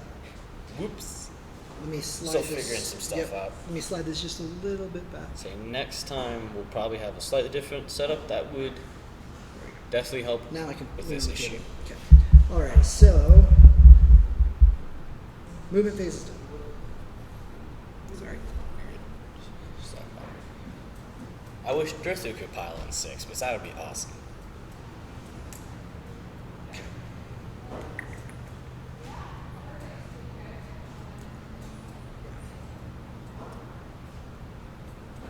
Shooting phase. Start him. D6. 2. It's going to be Dirthu, and it's going to be your. Sisters of the Watch. No, actually, I'm going to target both your wizards. Okay. So on a 4-up. So we'll start with that's a wizard, right? Yes, my branch witch is a wizard. Yep. So 4-up. Nope. Your Gandalf looking like battle mage. Nope. So no damage from there. Awesome. I'll say also one thing that's nice about the branch witch, when she takes wounds, she then gets increased attacks. Because she gets furious. He's going to target that terrain feature, and it does get your sisters and that. So we'll do Dryka first. 1 mortal wound on Dryka, and 1 mortal wound on the sisters. You mean Dirthu and Thank you. I was saying Dryka. I meant Dirthu. Let's see, who is putting them in that? You two are. So I can kill you. You're still within the age coherency right there. Yep, you're gonna have to move them though later. Yes, I might have to shift the line a little. Yep. Okay, these guys, they're gonna shoot at the Sisters of the Wall. Sisters of the Watch, yeah. Actually, no, they're gonna shoot. They're gonna shoot at Dirthu is too far away. Yes. So, yeah, Sisters of the Watch. Yep. Sisters. Okay. So that's going to be 2 and a 4 up. Too bad they're not wearing power. None. Okay. And have faith. Those guys are going to shoot at Dirthu. 4 up. 1 goes through. D6. Sorry, D3. More wounds. 3. So Draka takes 3. Dirthu is now back into a second weapon I profile. keep saying Draka, and I mean Dirthu. I'm sorry. It's okay. They're kind of very similar models in a Alright. sense. They're both big wooden construct monsters. To start, charge phase. Oh no. Dragon is going to charge. Oh no. So a dragon charges at a 6-incher. Goes till the last.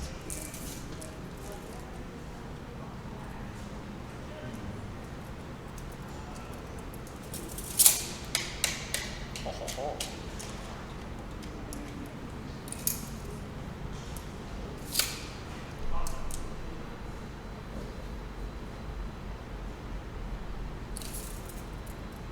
What shall you charge, Ron?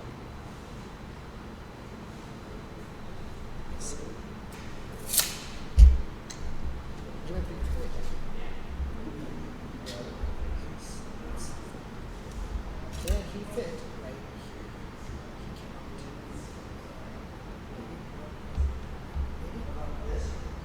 Tell.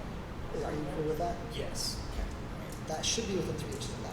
Yes. So now the Sisters Watch will shoot you before anything goes any further. Yep.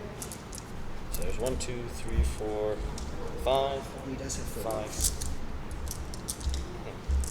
Please no. Okay. Ruler back. Thank you. Okay. So these are all 3 threes. Woohoo! Anything on 6s? I don't think so. That's a lot of hits. Nice job. Wound rolls of 6 immediately deal. They deal mortal wound on top of normal damage. Ooh, that's really good for you, and really bad for me. Yes, and you're like, I'll reflect everything back in murder. Okay. Okay. And then 3s. So 2 additional mortal wounds Okay. Does it say immediately, or does it say on top of? on top of. So you can save them. Oh, so in the event that you take the damage, You get additional mortal wounds slapped on. oh, that's weird. Okay, that's very good Yes. by the way, because So on a 6, that attack inflicts 1 more wound on the target to any normal damage. So in addition to normal damage. okay, no, that means that would happen immediately. On target in addition to a normal damage? Yes, should. I would rule in the favor of it immediately happens. Okay, so that would put him immediately taking 2 mortal wounds. Yes, Okay. because if someone does know the ruling on that one, please let us know, because I don't know the rule to that one. Can I add an additional attack because the leader of the Yeah, group? go ahead. Okay. Just do. Okay, that's the hit. Hits. Yep, that's a 1. Misses. So yeah, cool. Whiffed. No worries. All right. So how many went through? 5, so half. Any rend. No, that's the part that kind of sucks. Okay. So I'm gonna tell you right now, there is no way for you to deal damage to my guy. But well, there's a way. 1 in 36 chance. My dragon is very unique in the fact that I gave him a crap ton of buffs. So on a 1, I re-roll his failed save. On a 2, I pass. On a 3, I pass. On a 4, I pass and deal a mortal wound back. On a 5, I pass, deal a mortal wound back, and heal. And on a 6, I pass, I deal 2 mortal wounds back, and I heal 1. If I re-roll, on It's- top of that, all enemies within 3 inches of me take a mortal wound. So, It's a bit ludicrous. it is, but the thing is, realize I had to buff it with multiple Full models. parts. So it's definitely a huge moving parts army. Yes. So, okay. So 5. Okay. So, we have 2 mortal wounds, and I heal all my things back. There, that's gone. So, I reflect back 4, 6 mortal wounds, right? Yeah, 6 mortal wounds get reflected back. It goes 6 Sisters of the Watch. Instantly. Don't attack my big dragon. Well, I think Dirthu might be able to pull it off. that's fine. Since he has the wounds to tank it, and he has a higher rend, which means he has more odds of dealing damage, and his damage output is just straight up 6 damage per hit. So that's 24. Okay. Well, What? 18. My Tempesters are going to charge. The mighty 12-inch. No, I think it's actually less for these Is it guys. 11 or is it 10? It's A nine. It's a 9. Ooh, more doable. Much more doable. I'm going to re-roll that. Mm. So it's a no. command point. Please no. That's a 10. They will shoot. Yes. Pew pew pew pew. Give me a second, because I need to. This one can get in, I know that. 4. The real question, I do also have to roll for the deadly. Oh. This also will get in. That is true. So go ahead, make your attacks. I'll roll for the deadly real quick. No deadly. Okay, so 3s and 3s. Is that That's a 3. Mm-hmm. 3. Okay. 7. Okay. 1 mortal wound goes through. Yep. One more. 4 saves, no rend. They get a +1 since it's range attacks technically. Okay. So that is a 2-up on 4. Rerolling ones. I'll pass. Wait, I gave to the wrong model. That was close. Good catch, good catch. Because that would have escaped my mind too. Yep. And this goes right to there. And I rolled for the deadly. Those guys are going to charge. Which one? We'll find out here in a second. Ooh, mighty 12. Doesn't matter. Oh. Because we're going to do some fun stuff. Oh, my wizard. Yep. Oh no. I got the big charge. Oh no. I am charging your wizard. Definitely. Because I can. Oh, yes. These guys are going to. Goodbye, Gandalf. This guy's going to get into right here. And this guy's going to get into right back here. So they already did shoot their abilities, so they can't. Fire again. This guy, yeah, so it's going to be onto that. All I wanted to do was. Stir through out. Woohoo! all I wanted to do was move him closer to keep my dirt through healed. And then you're like, hey, Gandalf, slap. Yes. Okay. All right. Combat phase. Start a combat phase. Spend the last command point for my Star Drake to do fun stuff. 1 second. Dirthy. I just want to double check one of Dirthy's rules. Because he has a ground stomp. That makes a unit selected fight last. What's the range on his ground stomp? Within 3, so you are outside of 3. Yes, I made sure of that when I was going through. I can move past you within 3, but I couldn't quite remember if it was 3 or 4 inches. If it was 4 inches, they would be affected. So on a 4+, they would not. They would fight lands. that makes sense. Um. I'm gonna zoom in onto the combat that's going on in the melee. Okay. My Free Guild General is going to spend a command point and use Hold the Line. I picked 3 Free Guild units within 18 inches of him. So I picked my 2 Free Guild Halberds and him. Okay. They get to add +1 to hit and wound rolls. Okay. Anything else? No. But it means they can't move. So that basically just gives them a better chance of living Cool. or Well, dealing damage. I'm gonna start with my big dragon. Big dragon is just going to basically pit it like so. If that's cool. Yes. Okay. All right. So big dragon starts. When he starts, I get to pick a model within 3 inches and attempt to eat it. What's the wound characteristic of this? 5 and 5. 5 and 5. So you need 5 or 6. There's some it says you have to roll higher. It's higher. Okay. I do get 3. I do get to chop 3 times though. So I am going to let me double check the range on my chop and chop. Oof. I was gonna say the bold one. 3 inches, yes. Okay. So I'm going to pick. Does your free guild this front unit? Yes. Because these guys are outside of 3 inches, so they can't fight. Yes. But do you have a general? They do have a leader. He's Well, being targeted. He will die. He's just dead. I have to. If I roll a 1, he won't die. Right. Then I'm going to used. target those 2. I'm used to my Beast of Chaos one where it's like if you roll equal to or higher, they're dead. Yep. Well, we're going to start. Oh, I keep doing that. I'm so sorry. It happens. Ugh. Next time we'll have a much Leader. We'll do that. Yeah, the Yes. overhand. Leader. Can't roll a 1. Okay, leader's Okay. chunked. Pop-on. General. 6.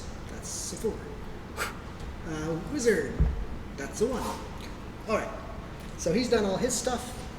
Now he gets to do a bunch of things. By the way, you also get -1 to your casting rolls for any wizards that are within 18 inches of him. And I forgot, I get +1 to all my casting rolls for wizards within 18 inches of him. Completely forgot about that. I see. Yep, cool. Well, this has turned into a losing battle. So I get D3 additional attacks to his hammer. So that's 1 extra attack. So we're going to start, and we are going to be swinging at your... This is a 2-inch range for this. So I'm going to be targeting your wizard in the back. It is -1 to hit Okay. because of... no, it's not. Did Cinder Cloud go off? No, you're right, yeah. So I'm just going to target your wizard back there. I keep thinking of Skaven. Skaven get the... You get a special rule around objectives? No, the you know how missile attacks? Oh, right. Skaven get that in melee. I was thinking about it. So that was my mistake. So yeah, Just how Nurgle get. 1,000,000% targeting your dude. Not my branch witch. That's going to be 4 attacks, 3s and Please, 2s with the hammer. Okay. All right, 2 miss right off the bat, Okay. and then we do 2s. Okay, 1 rend each. Okay. I need 6s. Nope. D3 damage each. Oh, that's good. 4 damage. Okay, my branch witch. Clinging on to life. Okay. All right. Dear then life. We are going to then split attacks. Okay. So this is the no. I can't. I can't target. He's not within an inch, so I'm not going to do that. I'm going to do all his great claws from his Star Drake. They're going to be at your free guild dudes in front. Okay. All right. So Excuse me. yes.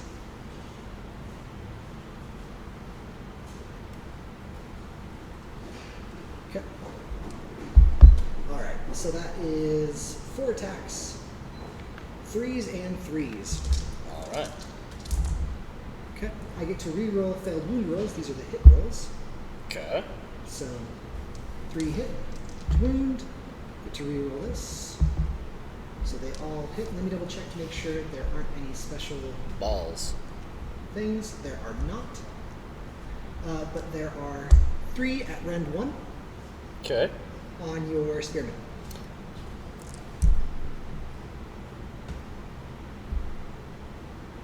Are they a 5 up? Yes. So that So you can is on a 6. Really? Because it's only 1 rend. So on a 5 up, I was. Yep. Sixes. I'm used So, to yeah. Ungor's where it's a 6 up. It's like, heh. 6 is to save. Okay. Ooh, wow, 2 save. Okay. D3 mortals. Not D3 mortals, D3 wounds. So 1 wound on the spearman. Okay. And now I get to swing his tail, which I roll a dice for every enemy unit within 3 inches. If the roll is less than the number of models, that unit takes D3 mortal wounds. So obviously the wizard does nothing because they only have 1 model. I can't roll less than 1. So my free guild general is also safe from that. Yes. However, I'll do those ones. So if I roll a 3, yep. So it takes D3 mortal wounds, takes a mortal wound, and do keep track of how many have died this turn because that will be battle shock. 7. They are fleeing. Okay, they are fleeing. I'm out of command points, and it's not worth. Then your other guys. How many guys are in that unit right now? 1, 2, 3, 4, 5, 6. So just can't roll a 6. Roll a 1. Cool. D3 mortal wounds. They're 3. winning. Is it bravery 5? Okay. All right. It is now your chance to nominate. You can nominate your wizard. You can do your bow people. You can do your free guild general. Your Okay, I'm gonna hold off over here since this can't do anything else, which means I have 1, 2, 3, 4 units that can do something. I'm going to attempt to save my wizard. yes. So don't forget these dragons back here. This guy here has 2 wounds remaining on him. Yes. So I will go to this unit of Sisters of the Watch. Over here. I'm hoping that I destroy your sisters by the end of this turn because then I'll take the point back. Fair. Okay. You're closer, so you will slide down. You.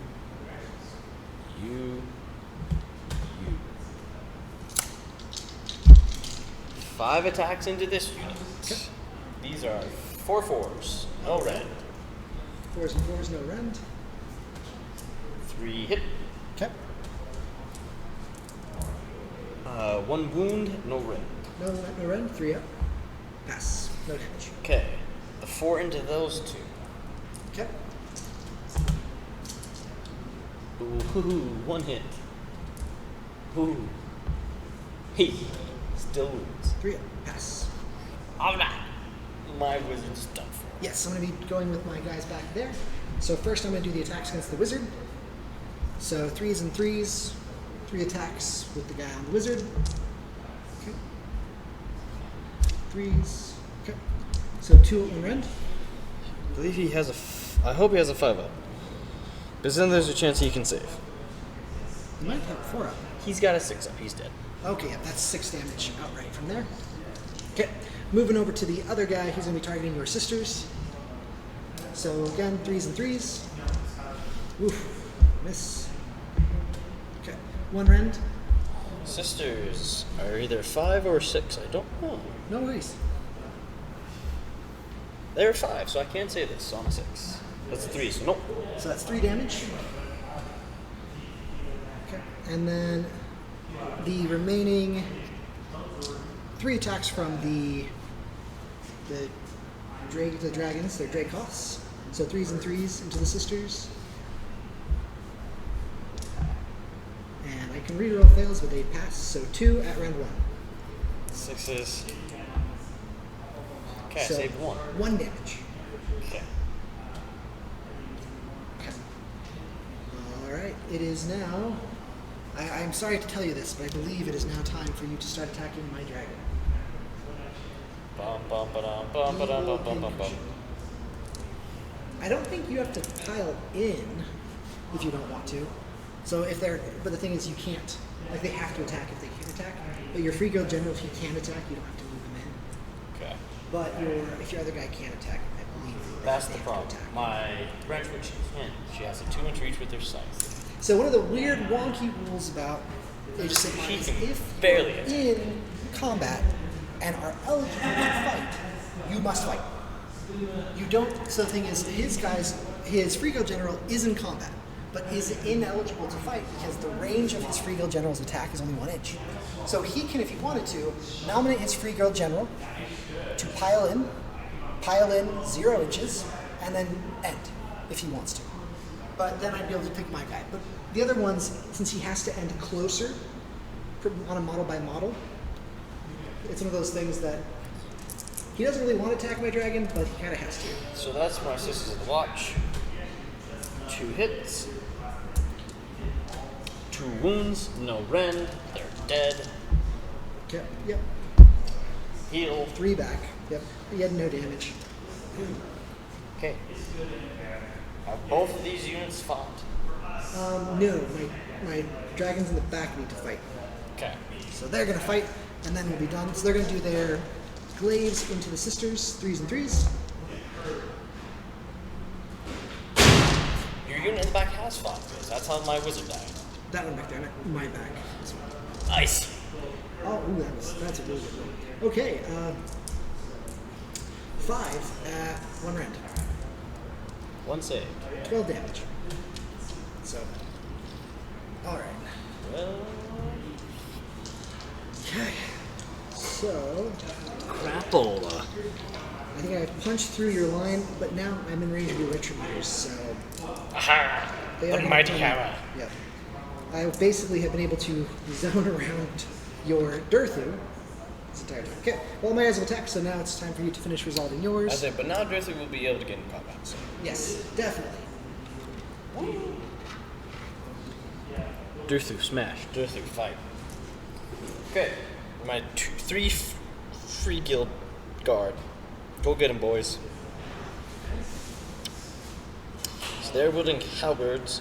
They have range of 1 inch, so you will pile in. 4 threes. Everything misses. I actually did that in a game. I was using Skaven, and I could re-roll hits and wounds. Not failed, just hits and wounds. And I attacked a dragon with full buffs, and I actually would re-roll so they would miss. Because I could re-roll any wound roll. Wish I could do that. Yes. So my branch witch, she makes 2 scythe attacks. Actually, I think she makes more. Because she's been hurt. Yep, oh no, she makes 4. No. I'm so sorry. That's like my entire army revolves around that one guy. Did they all hit?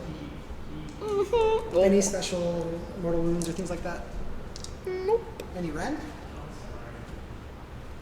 Ren does help. No rents and no wound rolls of 3, please. Oof. She's Okay. dead. Let's find out. She's dead, Ron. If I roll 2s, nope, you're dead. The odds of you rolling 2 2s. There's a chance, okay? There's a chance. I have seen some crazy things in my time. That's never going to happen. And then your spearman. Run. No, you Battle already shock. attacked with them? Yeah. Okay. And battle shock. Battle shock, that goes away. They're gone. All right, okay. That is combat, and I pick up 4 points. And I think that's the round. Yep. So now we go into battle round 3 with the roll off. Yes. A very important roll off for you. Because This is either where I'm able to hold you off. you need to get those retributors into combat. I'm done for. All right. I think that I'm actually going to. We can play this out, but I have a strong feeling, depending on what happens with Durthu, the game might be over. I'm going to be collapsing on him this turn. In good news for you, guess what? Wait, no, sorry, never mind. He's in range. I was going to say he's outside 18 inches, but he is not. So he is going to start hero phase and pick up the hero point. He's Ron, in do you know what we have been forgetting this entire round? What was that? Game. The realm rule. The geysers. Oh my gosh, we have. I just realized, I'm sitting like, yeah, Ron's gonna blow a geyser. The geysers. Yeah, I'm gonna roll for that. We are playing in the realm of Akshi. Akshi is the realm of fire. It has a special realm feature that we can do. We can set things on fire. We haven't been doing that. We can a whole bunch of other fun stuff. We've just been missing. But one of the things that we're supposed to do is at the start of every hero phase, we're supposed to roll a dice. On a 6, I didn't get a 6, but if I had gotten a 6, I pick a point on the battlefield, and then any enemy within 3 inches, I roll a dice. Enemy unit. Roll a dice. On a 4-up, they take D3 more wounds. On a 6, they take D6. We've been forgetting that. But, Yes. okay.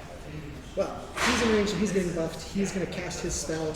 He's within 18 inches, so... And I have no wizards. Fails on a snake eye. I don't need wizards. Okay. Then Oh, Dorothy. May you live and rest in peace. okay, and then I am going to. No, he's. It's going to be a big rig because He's done. movement phase. So if I won the roll off, I think there'd be a chance for me to pull it off and keep you at bay. Technically, he is still in combat because of him.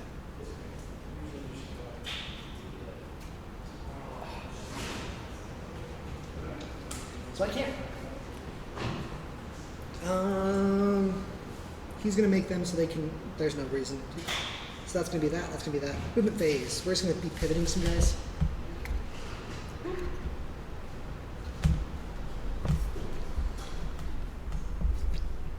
These are outside of 3 inches.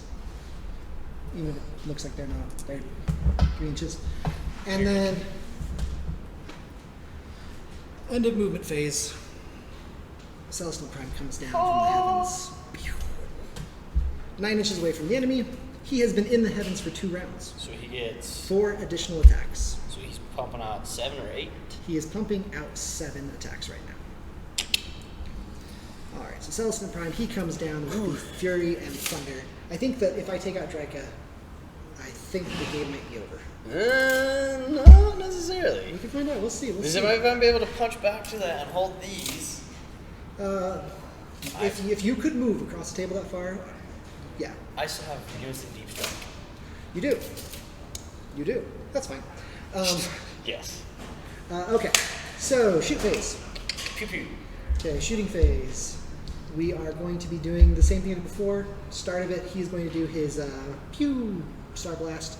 Let me zoom out because I just realized the cool things people haven't been able to see. Oh no. So I actually dropped my Celestic Prime 9 inches away from his Durthu, who's been up in the skies for 2 turns. This is round 3. So now, Chop chop. time to shoot. So, Lord of the Heavens, 6 units get targeted. Uno, Free dos, girl tres, general. cuatro, cinco. So that's everything I have on the board. Everything on the board. Okay, we're going to start with your Spearman in the back, 4 up. No. Free girl general, 4 up. Pass. 2 mortal wounds. Ouch. Draika. Not Draika. Durthu. No. Wish I had a Retributors. No. Branch Witch? My Arch Revenant. Arch Revenant. Okay. Who is my El General? Your General? Okay. Sí. Alright, so then next we're going to be doing the doobly-doo with the Celestant Prime. Celestant Prime, I get to pick a point and blow things up. Pew. As you whip a star out from the heavens. I am making it so that it's directly on Durthu. There's no reason not to. What? So I don't. If you want, I can roll for the radius. But No, it does say each unit, so it can technically be friendly. So Oh. I'm picking right here because it can technically be friendly. Okay, no, just Durthu. Roll 6. Yep. Whoops. It just says just each unit. Oh. So D3 mortal wounds, 3 mortal wounds on Durthu. He's now in a different weapon profile. Cool.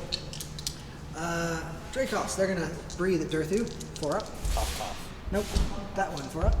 Yes. D3 mortal wounds, 1 on Durthu. He's going to.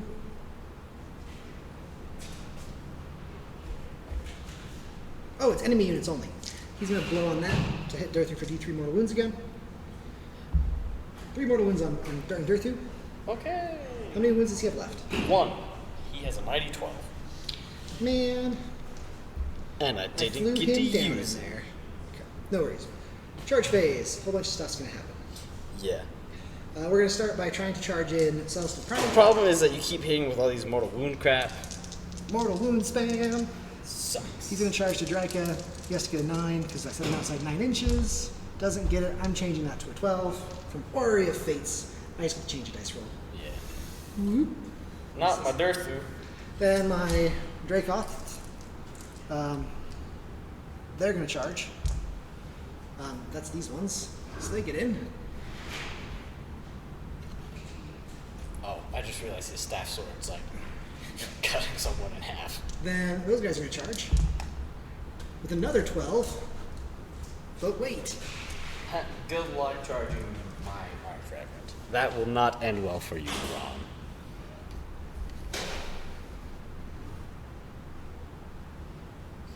Are you sure you want to charge Retributioners? Yeah. I am. Okay. Because I don't know if you could be able to get all your guys in. Yes, but Soul Maces are right there. That's fine. You Really, get they're a just taste there- of your own mortal wound shenanigans. They're just there more to tie you up so that you can't take points in the back. And I'm fine with that. Charges have happened. Okay. At the beginning of combat, Durthu comes on and stop.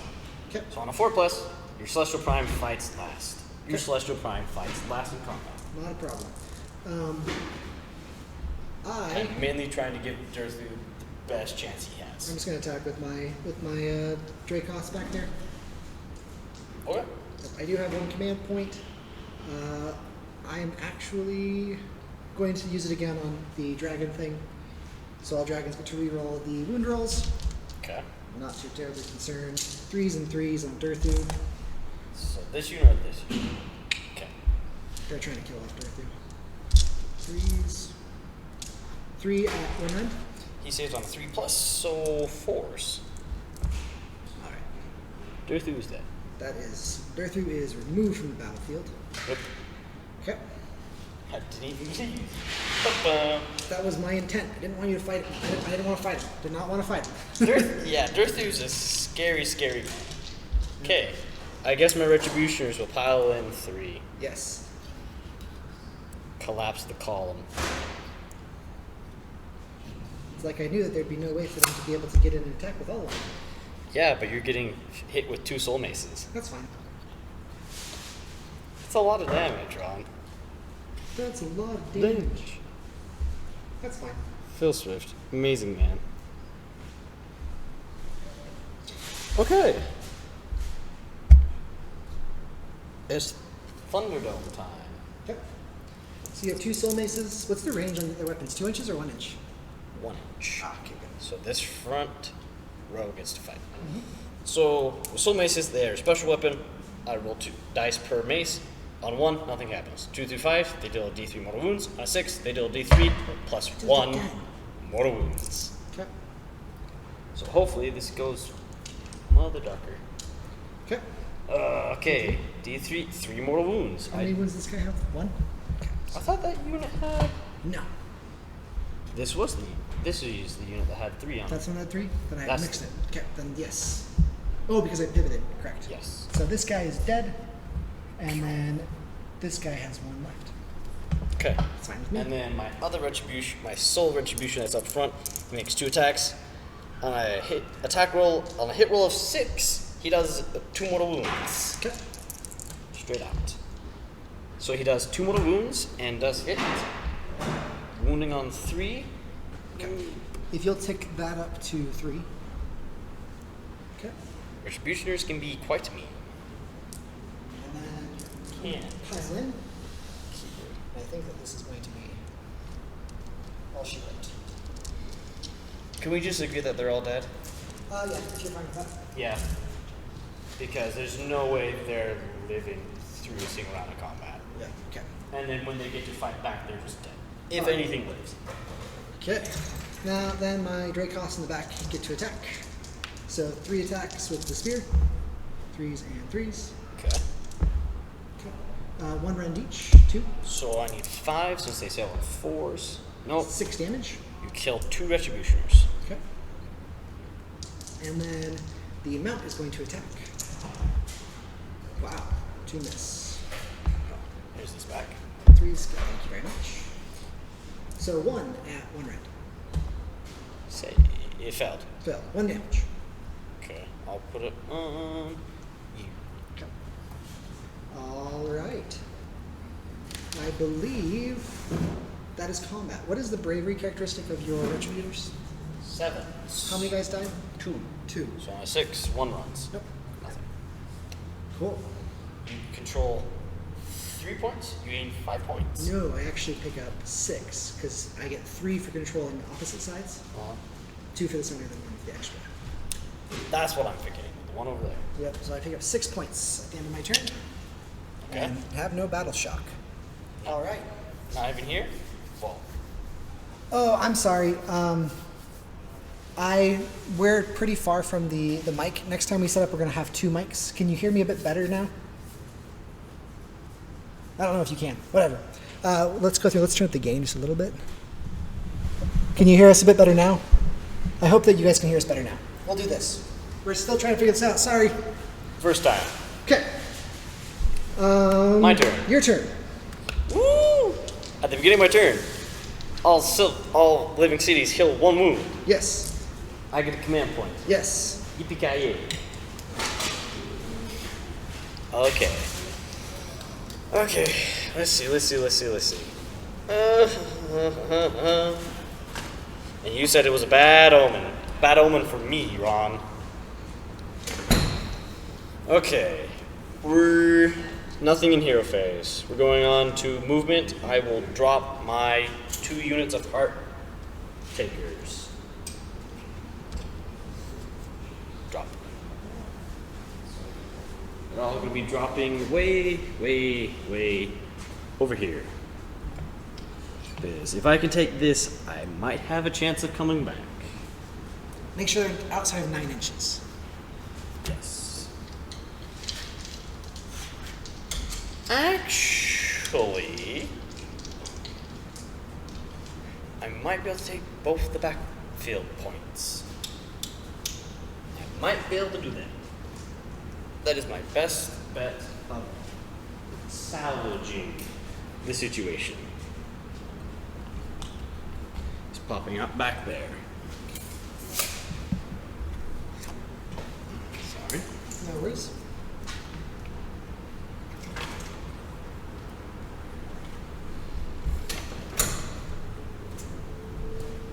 Just be careful on that left guy. He's a little bit closer.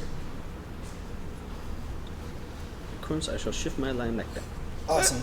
Yeah, I do think when we talk, we need to talk at the mic. That is a good, fair point. Because a lot of times we'll talk at the table, and the Yeah. sound carries, but if we talk at the mic, should be able to help a lot. I'll turn the gain up just a little bit more so that people can pick us up a bit higher, hopefully. Okay. That is it. Well, Your Spirit Revenant can move. Yes, my Archrevenant. You forgot to cast with him. He is not a spellcaster. Oh, My Branch Witch and Gandalf are my two wizards okay. for this list. But my Archrevenant can move quite a pretty distance. With 12 inches of movement, You can come over here and start trying to take this point. and hope my Retributioners hold this. Actually, they will hold it. Wings. Cacao. Okay. I mean, that's a 9-inch charge. And I'm probably going to take that. Okay. Or attempt. Okay. Shooting. Yes, now we move on to my Heartrenders.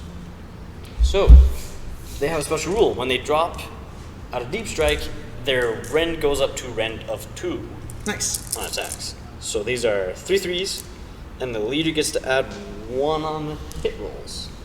So, the green dice is the leader. It's usually how I always do it. So, that's 2 hits. Well, 3 hits.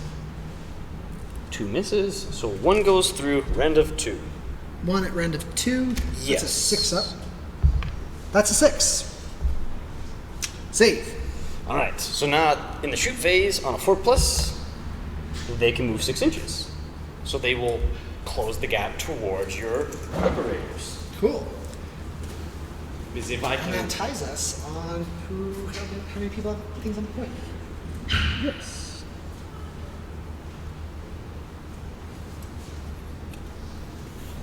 But if I'm able to kill this unit, I will be able to take the point. Which is hopefully mine. Hopefully I will get it. And this unit will be attacking them. Are you attacking my They will be attacking the Liberators. Liberators? Okay. Because I'm not too worried of him right now. Particularly if I swing just right, they'll be out of combat for him. So you don't get a fight. Okay. 3s and 3s. Ooh, a lot of 6s. Ooh, everything does hit. Nothing on 6s, unfortunately. And 3s. Okay, that is 4 saves, rend of 2. That's 6s. 2 go through. 2 damage in total. 2 damage total. This guy dies, and we'll put that over to that guy. Just from above. Alright, and then on a 4+, they can move a free 6 inches. They move closer. There you go. Excellent, excellent, excellent, excellent. So they're just gonna slide up. Right there. Okay. Right. So that is my shoot phase. Charge phase. Yes, I'm going to first start with my Archrevenant. It's going to be like a 9 or 10er. That's Yep, my it's a guess. 9. We double checked. Okay. With a 7. Want Nope. to reroll? You have a command point.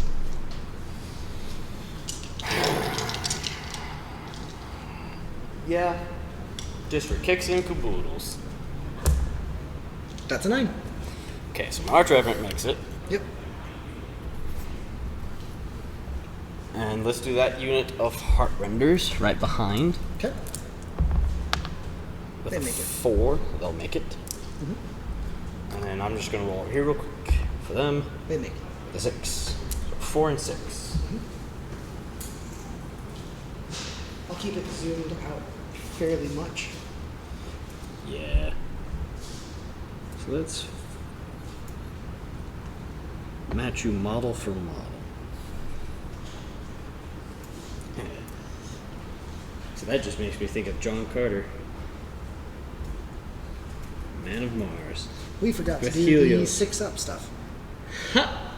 Realm of Battle stuff. Always forget Realm of Battle stuff. It is the greatest bane to our existence. Unless you play in the Realm of Gur, because then there's actual big monsters on the board. That Like just- if you play in the Realm of Gur, you bring monsters. And they're just monsters that wander across the board. Oh, the roaming monsters. They're terrible. I've heard they're kind of not fun to fight. I don't know. They're not. It's not. As long as they're balanced on either side, it's quite fun. The issue that comes up is, if you're unlucky, they can completely wipe you out. So you're saying if someone were to bring like a Chaos War Mammoth? You always balance the points. Both players agree because when it gets put down, whoever it's furthest away from gets to control it. So you don't always want to. You don't want to bring something powerful. Normally, you stick around 200 points. So you'll bring like a Sigmar or a Gorgon or anything like that. I was gonna say, Chaos War Mammoth's not that bad. It's only 320 points. It's just 24 wound monstrosity that's designed to murder monsters. Oh no worries. I really think my Chaos War Mammoth could go toe to toe with him fully buffed because its main attack just straight up does mortal wounds. Oh yeah, anything that does mortal wounds is gonna peel through my guy. That's the point. Okay, so I'm gonna start combat over here. It's the reason why I kept him away from those guys. Yeah, I usually do not play stuff well when it comes to deployment. I need to get better at that. So at the beginning of the combat phase, my Arch Revenant can either choose to raise their shield and protection or use it as a attacking piece. I'm going to use it in protection because I want to keep my Arch Revenant alive, which means I get to reroll save rolls of 1. Okay. And since they're cloak and artifact, they get a +1 to save rolls right now, since they are treated as if they're in cover. I'm going to be saying. Oh, never mind. Yeah, go ahead. Okay. All right, so I will start with that. So I'm going to make 3/3 attacks Okay. with a 4 and a 6. That does hit. Anything on 6s? No. Right. I forget you buff Koroth hunters like mad. Okay. Wounding on 3s. That's 2 go through. Rend of 2. Round of 2. All right. So 6s. Nope. 2 damage. 2 damage each. All right. I think that you're going to take that point. All right, and then it's her insect thing is going to make a Teleprinter Attack. This is a 4/3. That hits. That wounds. No rend. 4 up. Fail. E3. Oof. 3.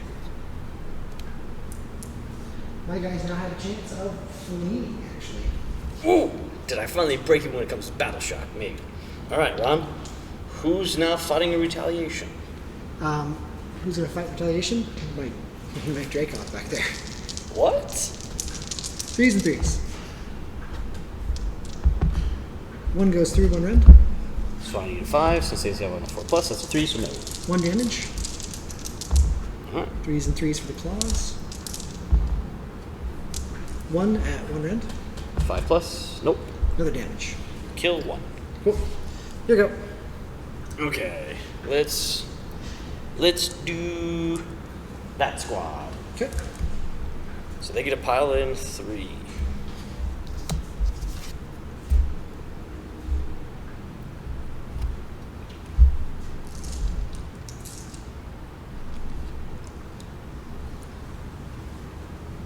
All right. Let's see. Because I want to keep you out of combat. Oops.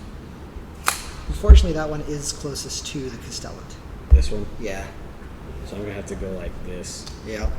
So I'll space it like that to keep it in coherency. So you can Yep. hop around like that. All right. Yep.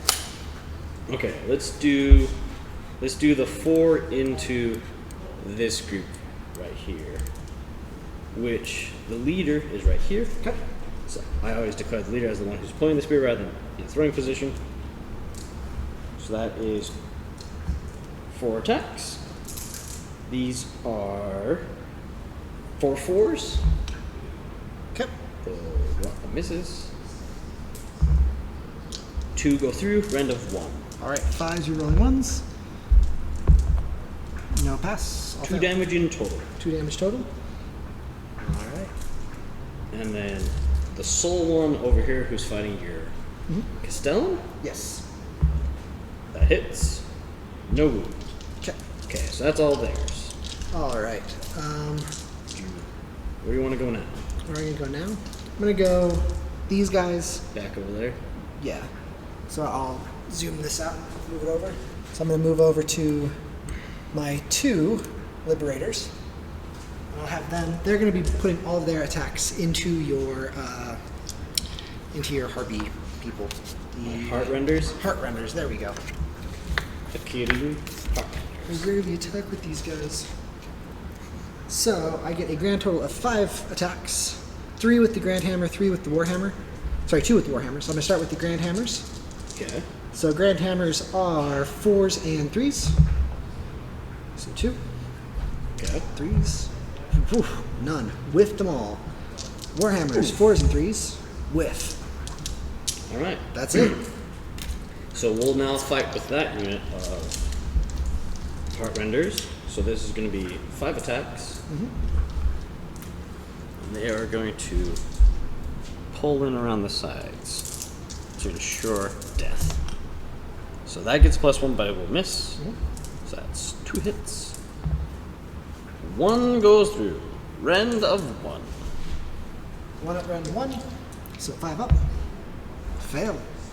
So I do kill another. Yes. So I will take that. Yep. And I believe 4 have actually died this turn, Yes. which means that there is a high chance that they might battle shock. Right. Now back over this side. Okay. My Lord Castellan is going to make his attacks. Just drag the left over. Yeah. So Lord Castellan's going to make his attacks. So 3 attacks, 3s and 3s.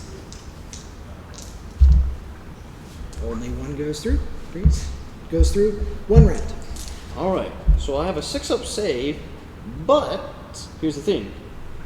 Oh, they have a 5-up save with shields in combat. Yes. But on a hit roll, on a roll of 6, natural roll of 6, it does a wound, mortal wound back. Yes. So that will fail. 2 damage. You killed 2. Cool. So that means I keep that point. 3 and 3, tied. Griffhound. Is it within 6? Yeah. Of the point? Huh. Well, these guys still need to fight, Yeah. which they could get killed by the bounce back. Potentially. Maybe. We shall see. 3s, 4s and 3s for Grand Hammer. Much better. 3. 1 goes through, 1 rend. That will fail. 2 damage. And then the normal hammer, 4s and 3s. No rend. 2 saves. Mhm.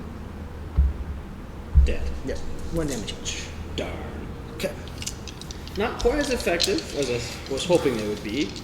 You still have your retributors to attack with. Indeed. I was hoping that they would be a little bit more effective.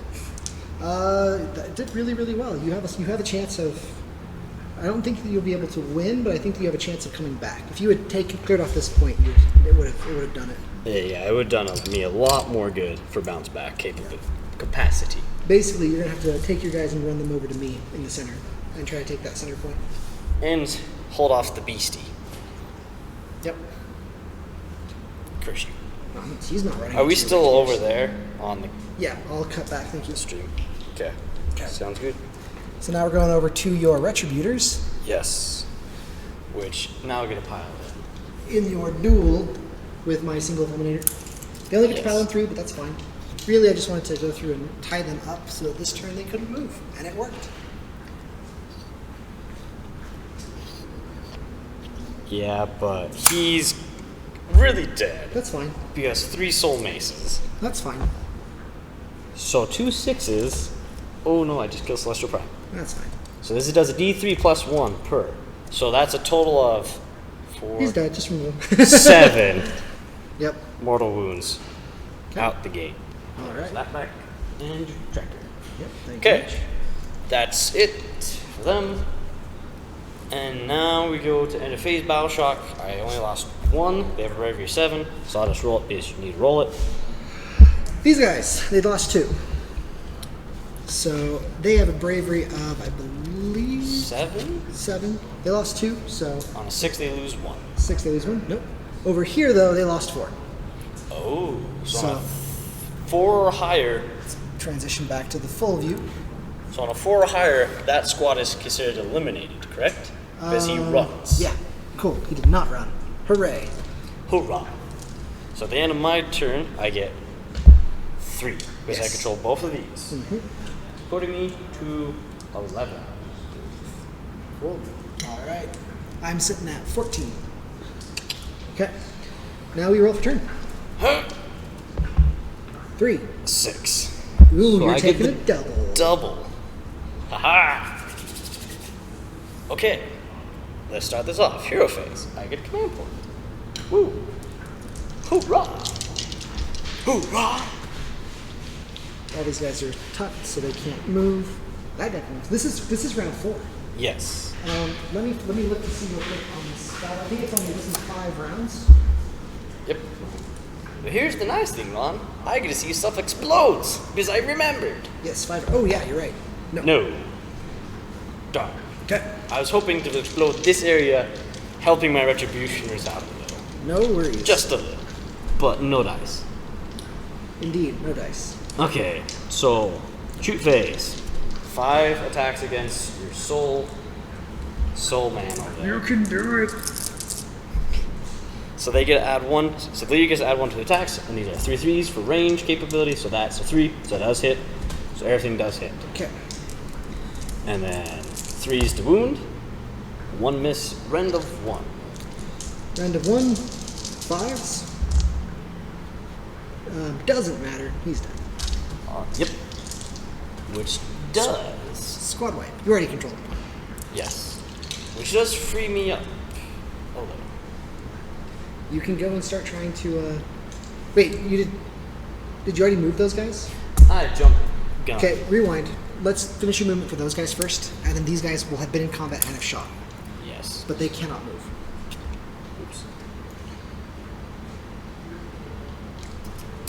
You're up, Tool. Come, brothers.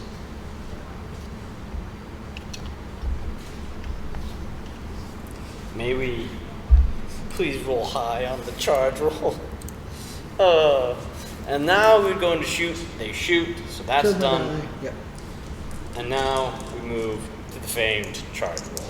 They need to roll fairly high to get them all tucked in.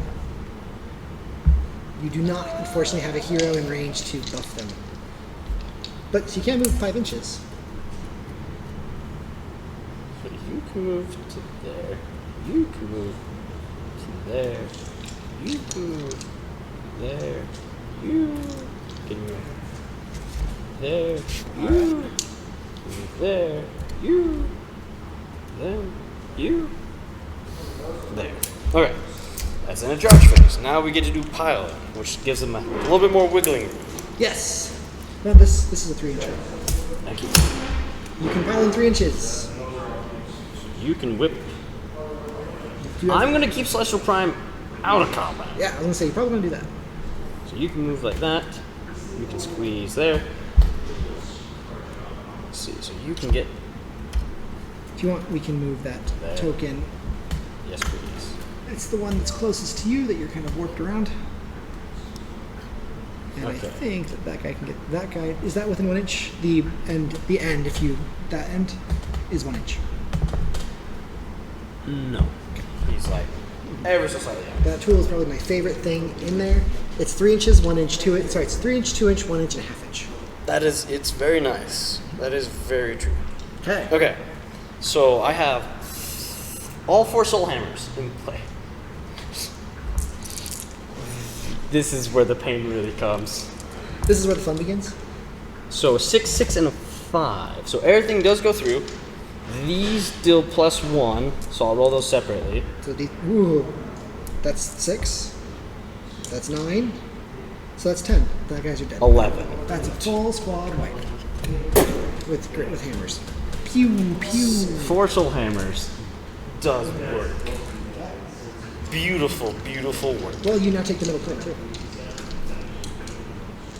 Now if I can hold. Here's your wound counter back. Thank you. Okay, battle shock.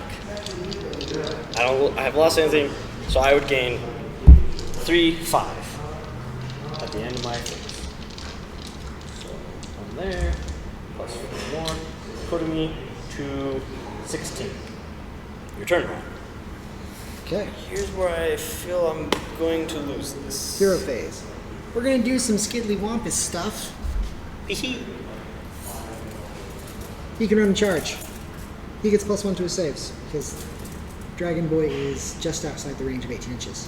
Haha! In range. So I'm gonna try to buff He is him. with it. Azure Halo. This is a 4-up because he gets +1, goes off. Azure Halo on Commander Dude. Movement phase. Celestant Prime is going to run because he can run and charge right now. He's not gonna find my retributioners? No, he's Why? gonna fight those. That way I can take that point But why? Oh no. because I have unit in Deep Strike still. We're in battle round 4. I can still drop him. I thought you have to drop them before the start of battle round 4. Or otherwise the Archicid as killed. If so, I will drop him.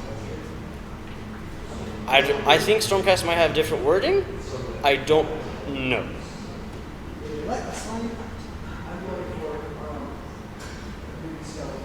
You are absolutely correct. That was my mistake. We will count them as killed. Are you sure? I would have put them back here and it would have changed the entire realm of the flow of the battle. That was my mistake. So they're gone. Okay. In that case, still doing the same thing. That's fine. Because we're going to be doing some other I say your stuff. Celestial Prime should be able to clear Yeah, that. it's still going to go over there. So that's still an 18-inch move. 18? Yes. Rolled the 6 on the run, 12-inch. And then I gave it the horn. Good night of living. Can that man fly?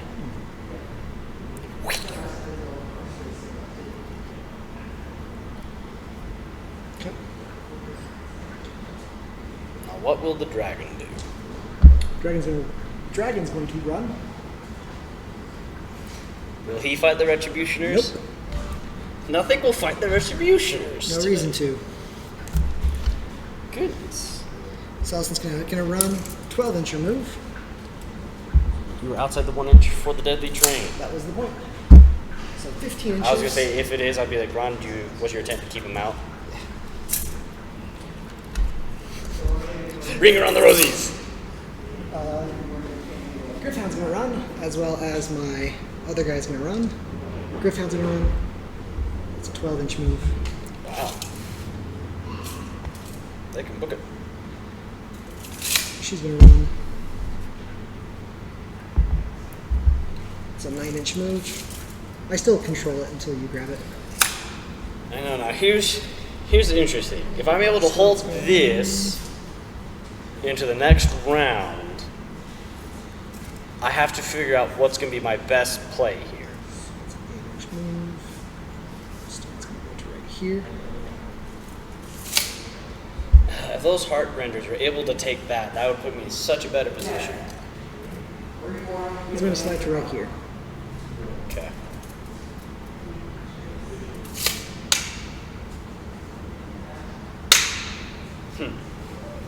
Decisions.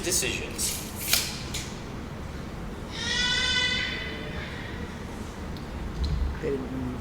That's fine. They moved. So I'm in a good spot. Okay.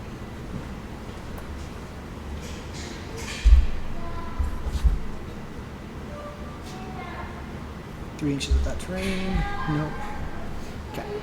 Start of the hero phase, D6 units, 5, all your units, starting with Retributioners 4 up. Nope. Whatever dude with wings. Nope. Banshee. Heartrenders. Yes, D3 mortal wounds. 3 mortal wounds onto your Heartrenders. Or no stress. Their whole point is supposed to be a shock and awe type units. No worries. Okay. Horn is going to blast, and it's going to hit your guy back there. He's going to target this piece of terrain. The only enemy unit is that guy from 3. He takes 3 mortal wounds. Your Revenant, I think that's what it was. Yes, my Archer.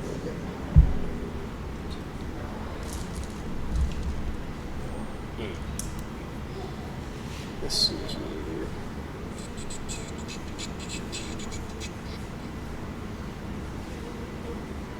Oh, let me zoom out so they can see my movement because I have all this stuff going on. Yeah, the mic is next week. I'm going to try to get a second mic and put one on the other side so that we can hear a bit more about what's going on with the different things across the entire table, as opposed to a single mic with just one input. So Yeah. I will be trying to change that. Okay, so for those who don't know, I went through and I moved my dragon up behind the tree on the the building on the far side, taking it off the point that was back there. Celestin Prime fled from all his Retributors over toward his Heartrenders. I began to pivot and rotate my guys, moving up my Griff Hound, as well as the Knight Incanter up towards point 2. My Lord Castellan, I moved and pivoted down to move across. My Knight Heralder, I moved up towards point 5. And then I started doing my ranged attacks, blast a whole bunch of stuff. I believe he is within 6, right? Yes, I put him within 6. That way you have to pick where you're going. Because you can see what I'm doing. So. Well, if I'm able to kill Celestial Prime. Yeah. Yeah. Okay. The odds of that happening are. Okay. Well, Celestin Prime, he's going to start with his. So he's still shooting phase. He's going to use his shooting stuff on those guys. Okay. There's no units within 6, so I'm just going to roll for the damage that they take. Okay. It's D3 mortal wounds. No, actually, I'm going to do it to here. I'm going to do it right here. Okay. So that means if I roll a 1, it doesn't affect either. Okay. But if I roll a 2 or higher, then it does affect both. It affects both. D3 mortal wounds, D3 mortal wounds. 1 mortal wound to him. D3 to those. 1 to them. 4. Okay. Oh. Then charge. He's going to charge. 4 inches is not going to be enough, so I'm going to change it to a 12. Tuck him right here. Okay. That's the only one I'm charging with, by the way. Okay. Okay. 7 attacks. At the beginning of combat phase, my Revenant will flip into Guardian Shield mode, so I get to reroll failed save rolls of 1. Okay. So currently my Arch Revenant has a save characteristic of, 4+, but I get to add 1 since the Cloak artifact. So 3 attacks here, 4 attacks there. Okay. So 3s and 2s into this, 3. 2s. Rend of 3, 3 damage each. Okay. I'm just going to see if I get bounce back. Okay. That's So all this 2? is for. No bounce back. Okay. So it's dead. That's dead. Then 4 attacks. To my Again, Archer. 3s and 2s. So 3 at 3 rend. Okay. So let's see here. So I get a +1 to my roll. I get a -3, so I get -2 to the roll. Yes. So I need a 6 on the die. Yes. So you need 3 6s. So that's 6 damage to him. And I believe once per battle round, you can when you allocate a wound or mortal wound to the small, you can choose to negate it. If you do so, it kills. So yeah, they're just dead. Cool. Was one of those a 1? I do not remember. Okay, because I put it into shield mode, which means I get to reroll Okay. save rolls of 1. All right. So turn ends. I think that's the end of turn. Yep. I pick up 4 points. Because I control those 2 on that side and this one. So that puts me up to 6 points. Yep. So All right. I have lost. I believe so, because next turn he's going to get over to there. If you take your guys off that point, I take it. So. I really want to see if my retribution can kill the dragon. Did you not realize I kept my guys away from all of your strong unit guys? That was a great game, though. That was actually a really good game. Much better if I brought much better than if I were to bring my beasts, because Yes. they get steamrolled very easy. I feel that if you did, I think that the Retributors, if you had started them in front of the building and walked them straight towards the middle set, that would have been really powerful. Because once they got to combat, they started being you saw me. Both You're right, Durthu and those guys, I was keeping as far away as possible on those ones. That's fair. I need to learn better deployment strategies. Is kind of my problem. I deploy stuff willy-nilly, and I don't really think ahead. And see, the thing is, I was intentionally deploying away. Once you put your Retributors down there, I was like, okay, they're over there. I'm going to put my guys over here, make it so I don't have to fight them very much. They're scary, they're slow. I'll let them sit over there, and I'll handle all the things over here. Yes. That way, when I began to move in to begin to take the center and pivot up, I mean, you had to react and move your guys down through. With those Retributors, if they were in the center, you could have had them turn 1, run straight to the center point.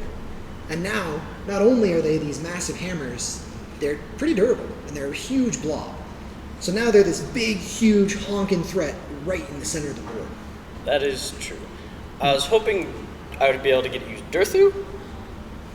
No, that's the thing is I was playing around him as much as I could. I just kept dancing. Yeah, I need to fine-tune my list a bit more. Oh yeah, but that thing I think I might sum it down to 1 less unit of the Heart Takers. They worked out really well. I think another thing that I think that would have paid off in your favor Okay. is actually, so you never really ran your Retributors, I noticed. Yes. I feel that, you noticed how I was running my guys quite a bit. You had a hero with them. You could have ran your Retributors, used the hero point to make them go extra. So now your Retributors that are normally a 4-inch are now a 10-inch move. That is fair. And now these guys are flying. You could have taken these guys and basically at the start of the game pushed them hard. Because I only had those guys right there. You could have pushed them hard 10 inches straight across the board. You have your flyer who could easily keep up. He's going to stay behind them. And so then, now, yeah, I'm pushing over here. You're pushing down this side. Like I said, the reason why I didn't do that is because I knew you still had stuff in Deep Strike, and I was waiting for you, after I've cleared everything off, to go Yep. right there. And that's the thing is, another thing that you could have done is if you did move off that, drop your Heart Renders on that point. You have the 2 units of Heart Renders. That's another thing that I was planning to do with my guys is if I ever had to move off of a point, Drop after them. you move off, boom, drop them on that point. Now they keep it. Which is what you did here when you shifted that wall. The very beginning, when I shifted my wall to block basically your guys from coming in, and then put my guys here, it made it so that even if you did drop, I still had units on that point. Yes. That way, basically, my weaker units, essentially, I kept more as pivot points. I think another small thing was you put your archers too far forward. Because in other words, I ran into them and just basically nuked them. Well, also they got nuked by the dragon. And that thing is, that is his job. Like, that's what he does. Yes. I mean, really, you want to play around him like how I played around your Durthu. Yes, that is. Yeah. Yeah. Because, like, the thing is, I just made sure he stayed away from Durthu. I made sure he stayed away from your Retributors. I just made sure that I never got close to him. And the only time I threw my Fulminators into him was basically to stop you, so that on your turn you couldn't move them. That's I know fair. I didn't care that my guys died. I had more points, controlled. I just wanted to keep those points under my control. And if you could move, that's the thing is when you dropped the Keenerai down, that's when things got really shaky for me. Yeah. So that was a really good drop. The biggest issue is just that toe to toe, the Keenerai are weaker. I would say they did not the Stormcast. perform as well as I was hoping them to, Oh, I did it again. I kicked the thing again. I'm sorry. but it could also be because Stormcast are said elite.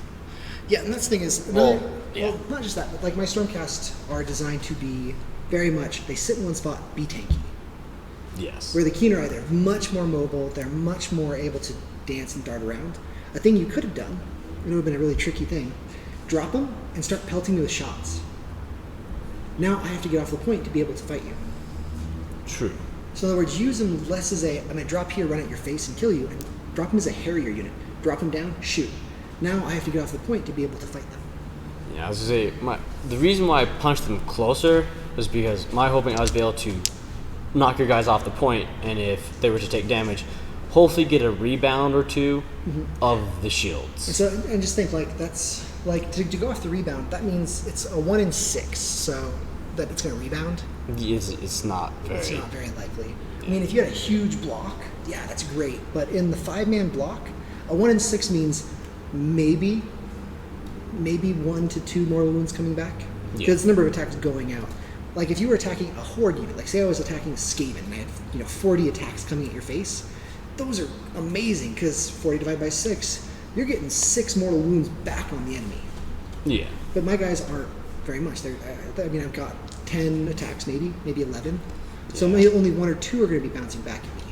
So that's a thing to think about and consider. That's why when I split my attacks, I was like, okay, 3s and 2s. I need to make sure at least 1 goes through on either one. Yeah. So, and then with that unit, with the heart renders, it is very nice because when they drop, they have a 50-50 of then moving a free 6 inches back, which means 9 plus 6, you're still within your 18-inch range of attack. So Yep. All right. you can still sit there and pelt. Well, we did learn. I'll start bringing. I have my own mic. Okay. I'll start bringing it when we play. All So right. we can have 2 mics, one on either corner. That way we can get quite a bit of sound. I think that if we had a 3rd person whose job was just to work the camera, Yes. that would be amazing. Because that's the thing is trying to think about the board and the camera and all that stuff was a pain. Yes. So getting a 3rd person to co-op the camera would be So very. are we still live? We are still live. Okay. I have been. That's the thing is I'm talking about this so that people can hear and see what our plans are. I see. Yeah, and then we're probably gonna do that bar setup Yes. across. So that I don't kick this anymore. All right. Well, thank you guys very much for if you did tune into the stream, if you did watch it, if you did enjoy it. If you have any questions, please post, and I will gladly answer them and see that. I see what you guys were saying in the stream. It's a little bit delayed. But again, thank you guys for watching, and thank you guys for coming in. Yeah, no, it's been fun, and hopefully we're gonna keep doing this, and hopefully it gets better and better every time we do it. Yep. We really want to try to once a week, or at least every other week, get people out here to play on stream. Preferably 2 different people, well, at least 1 different person every week, so that we can see different armies and see different things. You don't need to have your army painted. Obviously, neither of us had our armies 100% fully painted. Yep. All we ask is that you have your army, essentially the majority of it built. If you have a few things, let us know. Yeah. So like for me, I had 1 unit of heart renders. Like that's not that big, but like if half your army is just Part of the cool thing about this game is the spectacle. It's Yes. the looking at the cool units and the cool models and the cool things as they run around and creating this cool little story that's going on as we play and we fight and we have a good time. And Yes. so having the models built is a great boon to us. So